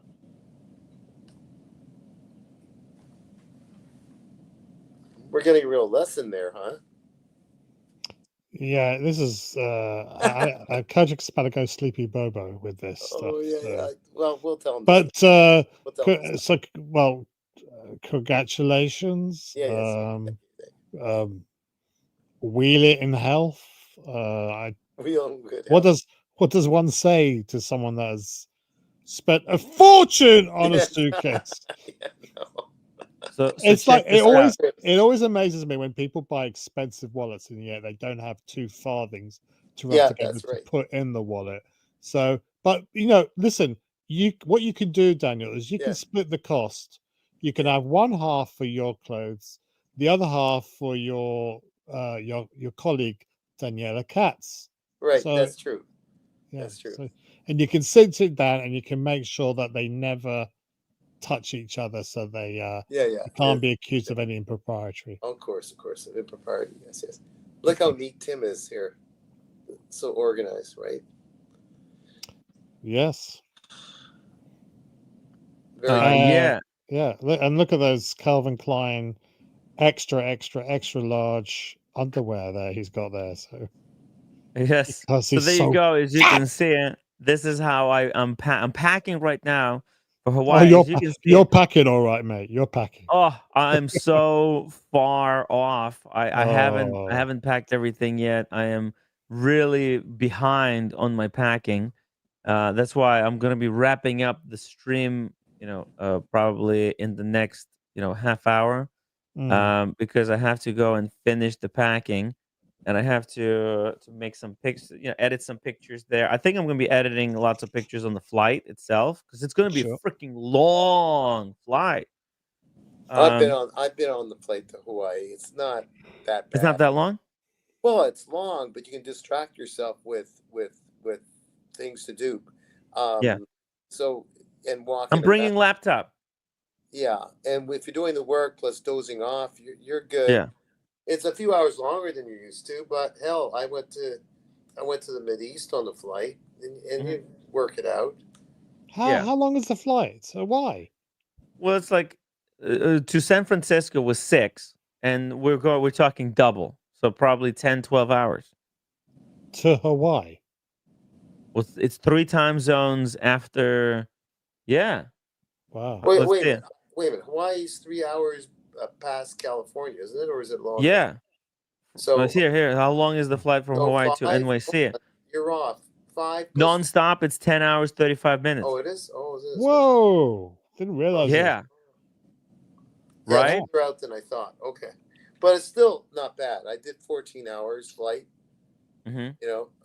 Yeah. Oh, yeah. So, Korea is a 14-hour there you flight. go. You've done Korea twice at least. How far is London? 6. 6-hour flight. So London's it, yeah. closer to you than Hawaii is. Yeah. Bonkers. Both of us. Well, you're further north, but Oh, what, an hour? New York. Big deal. New York is 1,900 miles, I think, from London. As the crow flies. As the crow flies. That's so Marcus says, Timmy looking like catfish hunter sporting the porn stash. Well, I was thinking, do you have your badge, your sheriff's badge? Do. Could you bring out your badge? Can we go full screen for Timmy? Rolex PD, everybody. Can we go full screen, Timmy? Oh, by the way, Kojak, I heard rumored that I have to have a stupid visa for Greece. Mm. Can you do the salute as well? There you go. Oh yeah. That tell me that does not remind you of anybody. you gone. Oh, Officer Doofus reporting for duty, For everybody. duty. You said For duty. duty. For duty. Officer Doofus reporting for duty. Got my badge right here. Jeez, where did you get that from again, or did you just make it? Did you just design it, or what? I was given it after I took down a digital watch vault. Oh, okay. I was deputized.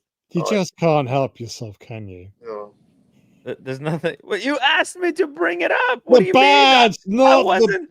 What do you not mean? the I can't help myself. You asked me to pull it up. the badge, not the other thing. Well, it's all related.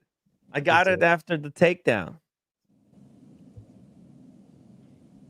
James' advice says, put Daniel in the suitcase. Yeah, I think there's enough room. It's a big one. It's an extra large one. By the way, here I got the watches that I'm going to be bringing with me. Oh yeah, go on then.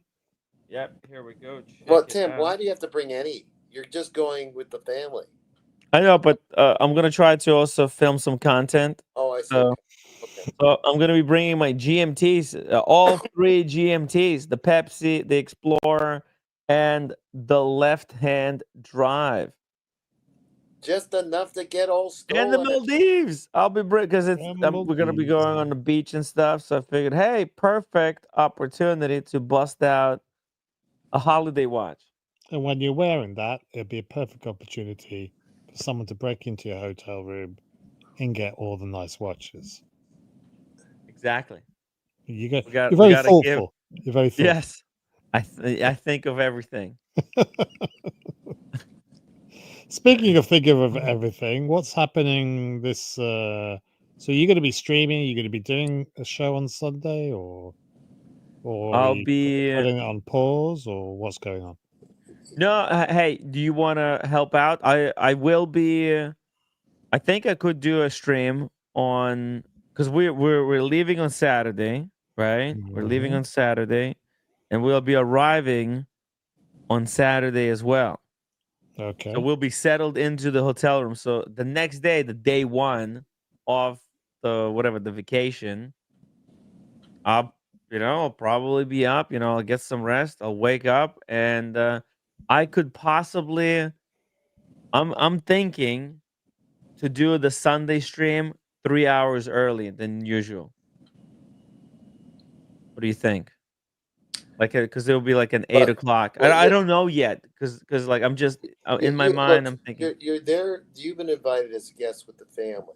You do have to spend time with them, so don't promise anything yet. Because right, I'm not promising anything. Yeah, we'll play by ear, Tim. I mean, Yeah, we can. I'll inform you guys, but right now I'm thinking probably I could do the early stream, like just wake up at 8. They'll probably go for breakfast and to do their first thing, whatever they have on their plan. Because I only want to go to one thing with them, and that's. But Tim, you're that's going there to lava. reconnect. You're going there to reconnect with your family, right? It's a good opportunity to take time off. Well, look, sometimes you need to have a break, to have a breakthrough. Yes. Yeah. Right. So right. you could just down tools for a few days. Yeah. You could do you could do some B-roll, you could do a video or something later on, but just enjoy yourself. Take a vacation. Yeah. Enjoy. You've only got one set of step parents, who raised you. Why not just enjoy their company? Let them enjoy your company. Get them to remind why they don't like you, and remind them why they hate me. Yeah, that's the thing. It would be best if I stay away from them as much as possible, so that I don't get in trouble. But let's take the high road here. That's what he meant. Is really to take the high road. You're maybe like ambassadors. You're you're trying to test the waters of a better relationship, give them time. They give you time. Sneak in to do a few videos, I guess. Yeah. You might have one of the guys, if they know how to do the technical stuff, to actually run a stream for a bit and see if some people come on, and then you can pop in as a guest while not sacrificing your time with your folks and that kind of thing. Well, it was a disaster when I ran it last week because I ended up deleting the stream. Oh, you did? Pressed the wrong freaking buttons when But the stream I itself was I destroyed my fun. laptop. It got ruined. Well, that's another story, Kojak. My shrink is available on Mondays, Kojak. So if you want to see her, okay. Don't need a shrink. I need an electrician. Okay. To fix the laptop. So, Tim, how many days is it? Is it a full week or what? It's a full week, I think. Well, you're going that far. It makes sense. A what? If you're going that far away, it makes sense. Are you going to be in Oahu only? Yeah, exactly. It makes Oahu, sense. only Oahu, or are you going to be in the other islands? No, I think it's regular. I think it's Oahu and the main island. Well, Oahu is the main island. Okay, Oahu is the main island. Yeah. See, I don't know this stuff. Google. Let me see. Honolulu is the city that you'll be in Honolulu, but it's in Oahu. Yeah. And then the Hawaiian island, you probably won't even bother going unless you're down to go. And then there's Maui, which is very beautiful, but it's a whole other flight to get there. Yeah, because we're gonna. I think we might be going to Maui. Oh, okay. All right. Or is this? Hold on. No, Honolulu and. Oh no, so it's Oahu, Honolulu. Oh, it's Oahu. Okay. Honolulu is in Oahu. Okay, I think we might be going to Maui. Oh, okay. Yeah, there because the thing is, first time we're flying in. Yeah. We're transferring to a different island. We're coming into Oahu, and then immediately from there, we're transferring to a smaller flight, going to a different island. So that's and then we're coming back to Oahu. Yeah. For a couple of days before we leave. Okay, that makes sense. Because Maui, from what I hear, is just stunningly beautiful. Yeah. Okay, so maybe it's Maui, and then that's where they have the stargazing, right? Well, who says stunning? Like it's stunning. Stunning. Whoever says that. Yeah, it's stunning. Yeah. It's stunning. I think that's Marcelo. Oh, Marcelo, that's right. Yeah. Before we leave, before we end today's stream, let's check out Daniel. You're a huge glasses enthusiast. Okay, and there's an article in Hodinkee about wristwatch inspired glasses. The frames. Okay, so check out these frames right here.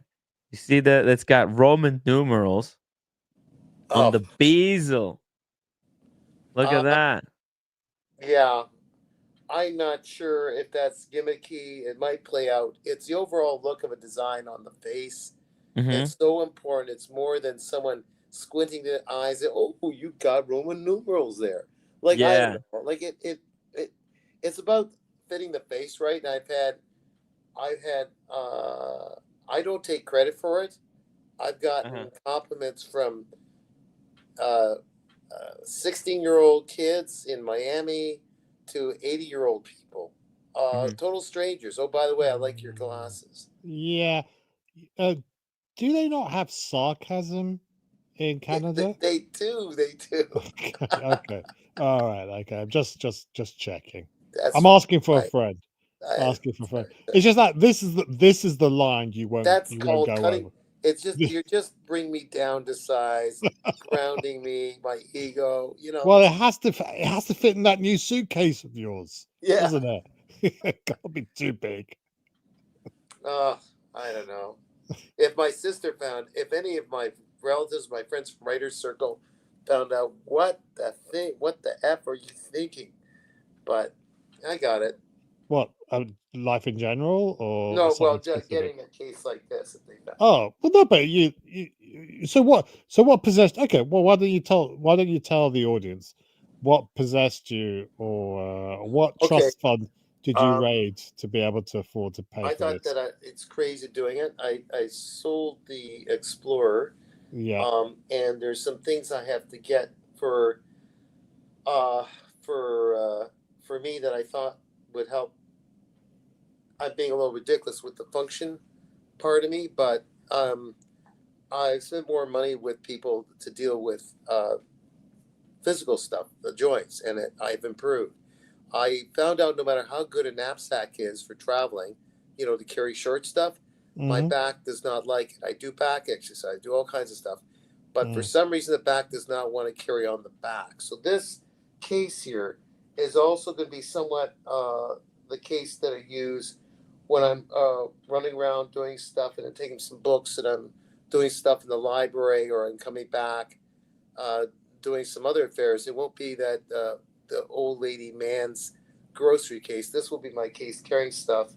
Well, not Nice. necessarily groceries, but other stuff. So it'll be multi-purpose, I hope. So you're not just this is not an intention for you to be doing more traveling. You're going to use this to carry cans of soup from one place to another. Is that Without ruining the case, if I have to carry a few things on here, I'll do it. But it's also the business doing stuff, carrying books and a few other items that I take with me. I don't stay here to do writing or whatever. I go somewhere to do it, and this will be easy for me to go on. I'm using the transit a lot. I'm not. I might rent a car again, but for now, this is my go-to bag, not just for traveling. And knapsacks are okay, but the small ones, not the big ones. Even with the wrap around the chest, takes some of the weight off the back. My lower back just doesn't like carrying stuff. It doesn't mean that I want to weaken my body. I do exercise to strengthen it, but it doesn't want to carry a heavy duty knapsack on my back. So also when I find it like I'm scared, I make one move, then I wrench my back when I'm traveling just to get to the airport. Now with your help, I didn't have to worry about it. So you got the big case, you got this. I don't have to carry anything hardly to go into the plane. Exactly. And there's other expenses. I've got to get the computer. This boring stuff, Yeah. Computer. Get the MacBook Air, Daniel. Yeah, I know. That's the best. After I get back. Yeah. MacBook Air, and then it's by the time you get back, by the end of the year, they'll have the newer version of it as well. So there's no rush to get it. And there, apparently, I talked to some connection here. There's a connection between Canada and China or whatever. It don't have to go deal with tariffs on Apple for the moment. On this, when I decide to get it, I'm not going to be slapped with that.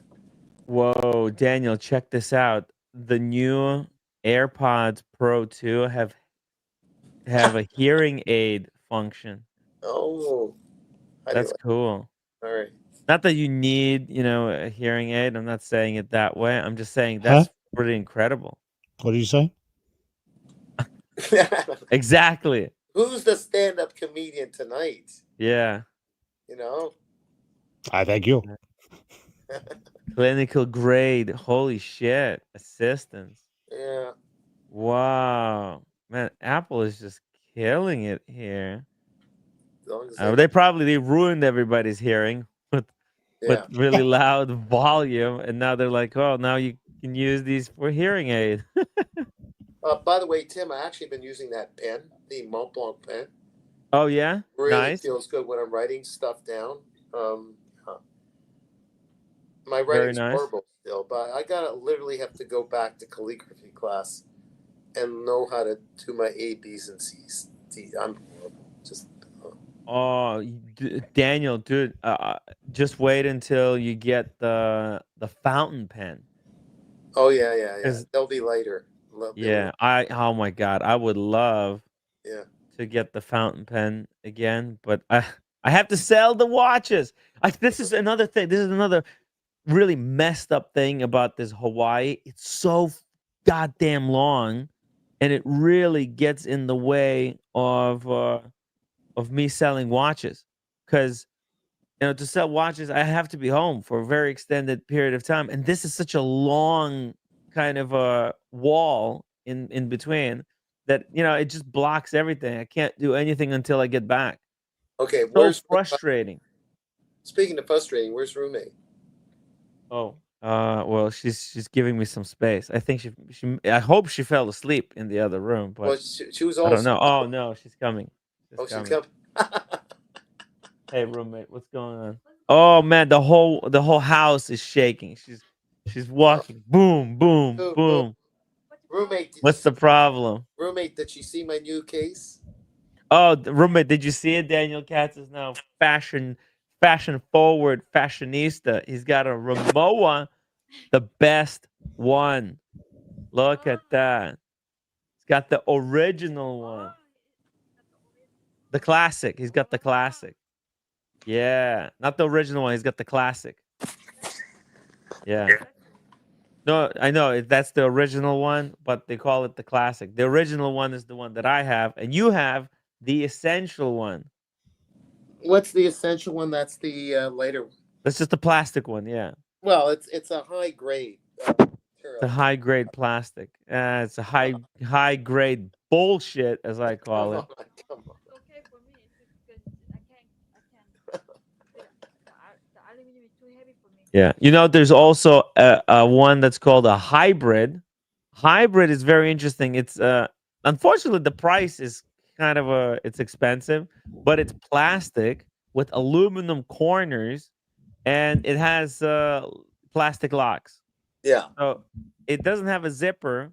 It's plastic, but if you're gonna spend this kind of money to get this, just get the fucking aluminum one at this point. I don't get it. This one, the hybrid is just nonsense. There's also a full leather one. This one's called the Distinct. It's out of control. I mean, who $3,000 for leather with a metal zipper? Look at that. Holy shit. It's out of control. Look at it. It's got metal zipper. Yeah. But it's ridiculous, Well, since LVMH bought Rimowa out, I think they did, didn't they? They seem to buy everybody. LVMH. They may have proposed these changes. I don't know. Yeah. So. No, it's all great. Yeah. Yeah, LVMH. Yeah, I think so. I think the LVMH may have bought. And they also have this one. This is the lightest one called Essential Light. It doesn't have a regular handle, like a cool handle. It has a thin single trigger handle. So this one, this is max lightness. Is the lightest one they make. I don't know. I'm not a fan of these. Could that trigger me? It could. It triggers me. All right. And look at the insides have two zippers like this. It doesn't have those very cool dividers like you have. It's for somebody who's traveling extraordinarily light. Yeah. Oh, hey, look at this. Christopher Robottom got an offer on the Grand Seiko. Congratulations, Chris. That's awesome. Yeah, that's really great. Really glad to hear that somebody wants to buy the Grand Seiko. It's a great Grand Seiko, but hey, I'm glad that you were inspired by Daniel's Explorer One to go with smaller watches. Smaller watches are a lot more convenient. Yeah. There's also this one with the front pocket where you can put the laptop. It's got like this soft part. So it's plastic, but it's got front pocket. We lost our guy. Kojak? Kojak. No, I'm here. Oh, No, he's still there. there. Okay. Yeah. This one is for like business travelers who need to be able to access their laptop at all times while traveling. This is a pretty cool way to Yeah. do it, but it's plastic, so it's kind of annoying. Yeah. Did we That- meet a lot? Did we meet a lot of plastic in Los Angeles, Tim? Oh, so much plastic. It's crazy. It's all plastic, man. All plastic, guys. Need vintage 36 millimeter date just now. Wow. Yes. I like that idea. Like a vintage one, like a really cool vintage piece. With the Jubilee bracelet. That's super, super light. That would be really cool. Look at this. They also make a vanity case. How crazy is that? This is for like makeup that women can use to carry their makeup, and it's stackable. It goes on top of the other one like Oh, that. that makes sense. Yeah, that makes Yeah, sense. right? But It's you vanity. can't carry that all into the airport. You have to sacrifice one of them for No, the you could because but then you're not allowed the backpack. Basically, you use this small one yeah. is the like instead of your backpack. Oh, I see. Okay. Okay, so you can carry this and the other one. That's your 2 bags because everybody's allowed like 2 bags. So You that's mean that little miniature backpack I can take with me? yeah, A carry-on along with that is a carry-on. yeah, Really? Oh, okay. yeah. That could be your carry-on. These 2. Okay. Yeah, Okay. you're just not allowed anything more than that. And then I've got my There's there's also these sideways luggages like the pilots use. Mhm. These are pretty interesting. But you know what? Like they're No, they that's don't just have a for lot of room inside. no, that's just for documents and stuff. That's a Uh different huh. story. I had a good look at that. You see, Yeah. see from there. Yeah. Exactly. That It's for pilot doc. is either all he or she needs is they got a pair of underwear, 2 in there, t-shirt, Hmm. and the rest is documents. There's no room for anything else. Oh, and sundries, a few sundries. Yeah. That's about it. The I personally documents, the don't get it. computer, the laptop, a few sundries. That's it. I guess what like as a pilot, the pilots they have an area where they could put this bag next to them or something. I don't get it. Well, look, they figured it out. They could have another bag for the clothes if they're staying over a couple of days. But most Hmm. pilots are flying to and from somewhere, and Mhm. they go back to where they live in one day. Like it's a flight there and a flight back, I think. Or they stay overnight. There's enough there to stay overnight. Or they'll have an extra bag for the clothes, which is small. They've worked it out. And there's also a watch box. All they need, You can put 3 watches. Tim, all they need, and Yeah. you can't fit it in that bag. What they need is more air traffic controllers. Yeah. The watch box is one of the least practical watch boxes I've ever seen. Yeah, yeah. It's aluminum. It's heavy, and where are you gonna put it? You can't put it in the luggage. Yeah. It's heavy. You looked at it? Yeah, I looked at it. It's $2,700. It's $2,470. No. Batshit crazy price. Like, how did they make it so expensive? I have no idea. Yeah. But hey, you know what? That's what they did. Totally ridiculous. Ridiculous price. It's kind of a fashion statement. Let's see what else we've got here. I think you covered everything. Covered everything. Kojak, has he covered everything? About Kojak. Did we cover everything? I'm just wondering whether I should be watching paint dry rather than listening Oh. to this. Okay. So, Hey, look at this. There's one for the tuba. Yeah. Oh, saxophone. Sax? No. What do they call it? Trumpet. There's a trumpet case. If Kojak bumps into my brother-in-law, who almost thinks exactly like him, that I spent for this case, it'll be I don't know what's going to happen. No, we'll cancel each other out. Is that what it is? Yeah, that's you don't cross the streams, Daniel. Yeah, Don't cross the You know, streams. I think it's a lifetime kind of thing, especially now that Rimowa has lifetime warranty. It's actually long term. You'll be saving money. Well, Let's be again, real. they're going to change the wheels when they get worn out. Mm-hmm. They there's other I guess blind item service that I don't even know about that they'll deal with me later on. They want to keep me as a continuous client too, because they're pretty smart that way. The way Yeah. they were talking to me, and it didn't sound a hard sell at all. No. And it's for my health. I can Yeah. literally go locations now with this bag and the mini Mac knapsack. For the trip to Greece, I'm taking the throwaway big Bangladesh bag, which still works for the heavy duty stuff, and I've got this bag. Maybe this little other one to carry my reading books, that little tiny knapsack. And I don't have to worry about really carrying weight now. Mm-hmm. Yeah. Pretty cool. Yeah. Pretty, Airports are aggravating. What am I kidding myself? But at least it's a attempt to make airports a little bit more palatable. Mm-hmm. Running about, Cool.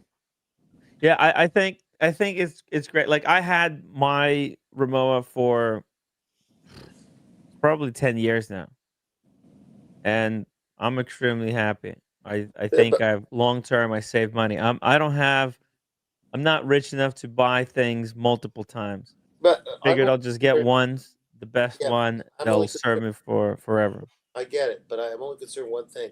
I've been Mm. watching these custom shows on occasion on YouTube, Mm-hmm. and what if Costume?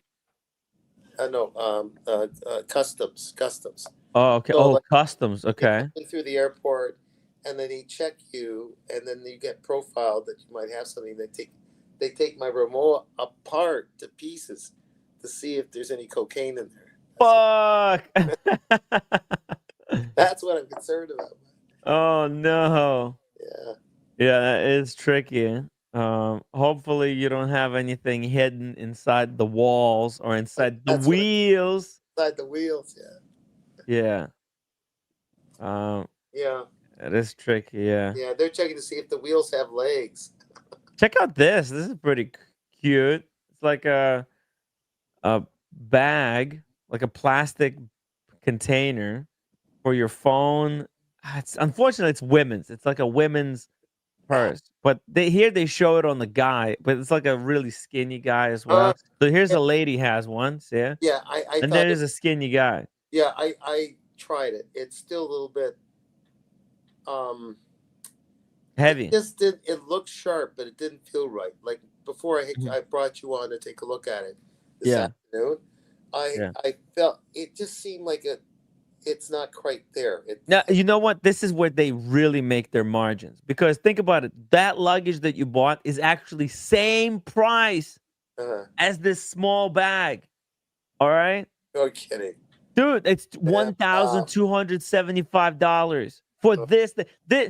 Compared to that luggage, this should have been $275, not $1,275. Yeah. That's insane. Just to hold your phone? Get out of here. This is like now that This is flex. This is now that you got our bag thing. Here's the extra thing that goes with it. So the person's already relieved they got the big bag that they came there for. This is the accessory that they try to hoodwink on, like to trick them into getting, I suppose. But yeah, I kind of agree. I mean, I suppose they're going to argue it's a workmanship thing, and I don't know. I can't explain it. Like you and I spend $8,000 on a watch. Mm-hmm. So, and people spend so much on a Birkin, but this is not a Birkin, so I don't know. No, Well, they're trying to make this into like a luxury status symbol brand. Well, that's since LVMH Yeah. took Yeah, it that's over. the LVMH influence Yeah. on them. Yeah. Like, look at this one. They have this aluminum crossbody. Same one that was plastic one, but this one is aluminum. It's heavy as shit. I tried it out at the store, and yeah, it's like a kind of a flex thing. Look at me. I'm rich. I can buy just a whole phone holder for $2,000. It's ridiculous. Right. They're taking a piss, to be honest. But the thing is, the luggage. I think the luggage is the only thing that's worth buying here. Mm. Maybe backpack. Backpack is interesting. It's $1,500 though, but Yeah. it is great. It's got nice leather trimming. It's got nice canvas, and it's shaped really well. It sits. If you Yeah. put it down on the floor, it sits really nicely. You got your laptop sleeve in there, so like if you're traveling, this could last, I think, very long time. And oh yeah, here's the image. You can see how it combines with the luggage. You see there? So it's a great combo. But then again, it's $1,500, expensive. But out of everything, at least it's like you can actually carry shit in it. And backpack a lot of people use, but like this personal carry titanium thing, get out of here. Get out of here. They're No, smoking come on. crack. Hold on. Roommate is right nearby. She Yeah. got the bag. She's happy with it. Don't go pressing that. Okay. But all these are nice stuff. It's all nice stuff to have, Tim, until the plane crashes. Until the plane goes down. That's right. Then it's over. Right. Yeah. Guys, like 4 more minutes of the live stream, then I'm gonna wrap this up, finish up my packing, try to edit some pictures, and possibly I'll edit out that video. Maybe I'll have it posted. I don't know if I have the energy. 3 minutes, please upvote. Unfortunately, we didn't do the unboxing, so the unboxing is gonna be the video, I guess. The video that I will put out, maybe. If I don't even know, I was rushing to film that video, and there was a lot of noise. At one point, the microphone was flipped around, so I don't even know if there's audio of me talking or if the microphone was facing the wrong way. Because I was rushing and I made this mistake. It's just everything is tough. It's hard. The rush hour is coming in, but we'll see. We'll see what happens. All right. Upvote, guys. Okay. Is there a request for the song? Well, wait a minute. What, Kojak, would you like me to? A very small. Well, there's this. I can't even speak English now. We're mixing drinks on Sunday. I take it. Maybe. Oh.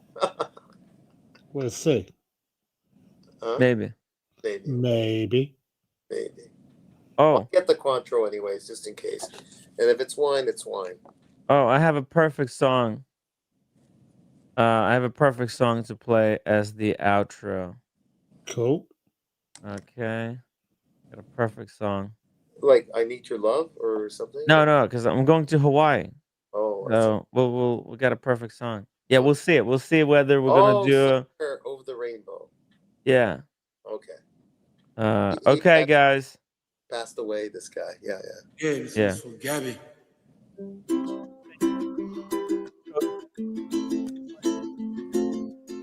Guys, upvote, and I'll see you hopefully tomorrow. Congratulations on the Rimowa, Daniel. Thank you.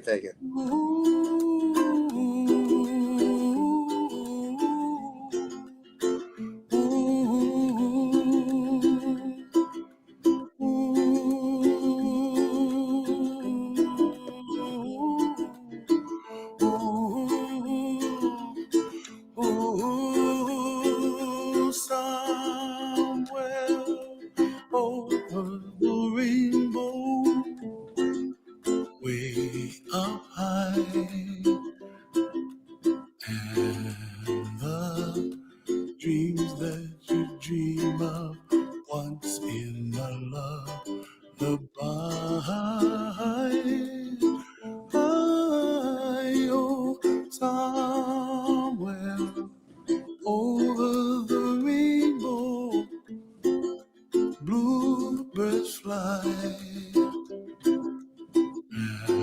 The dreams that you dream, dreams really do come true. Ooh, someday you wish upon a star, wake up where the clouds are far behind. Be where trouble melts like lemon drops, high above the chimney top. That's where you find me, oh, somewhere over the rainbow. Bluebirds fly, and the dream that you did to, oh why can't well, I see trees of green and red roses too. I watch them bloom for me and you, and I think to myself, what a wonderful world. Well, I see skies of blue and I see clouds of white and the brightness of day. I like the dark and I think to myself, what a wonderful world. The colors of the rainbow, so pretty in the sky, are also on the faces of people passing by. I see friends shaking hands, singing, how do you do? They really say, I love you. I hear babies cry and I watch them grow. They'll learn much more than we'll know, and I think to myself, what a wonderful world. Someday I wish upon a star, wake up where the clouds are far behind. Be where trouble melts like a lemon drops, high above the chimney top. That's where you find me, oh, somewhere over the rainbow, way up high. The dreams that you dare to, why, oh why can't I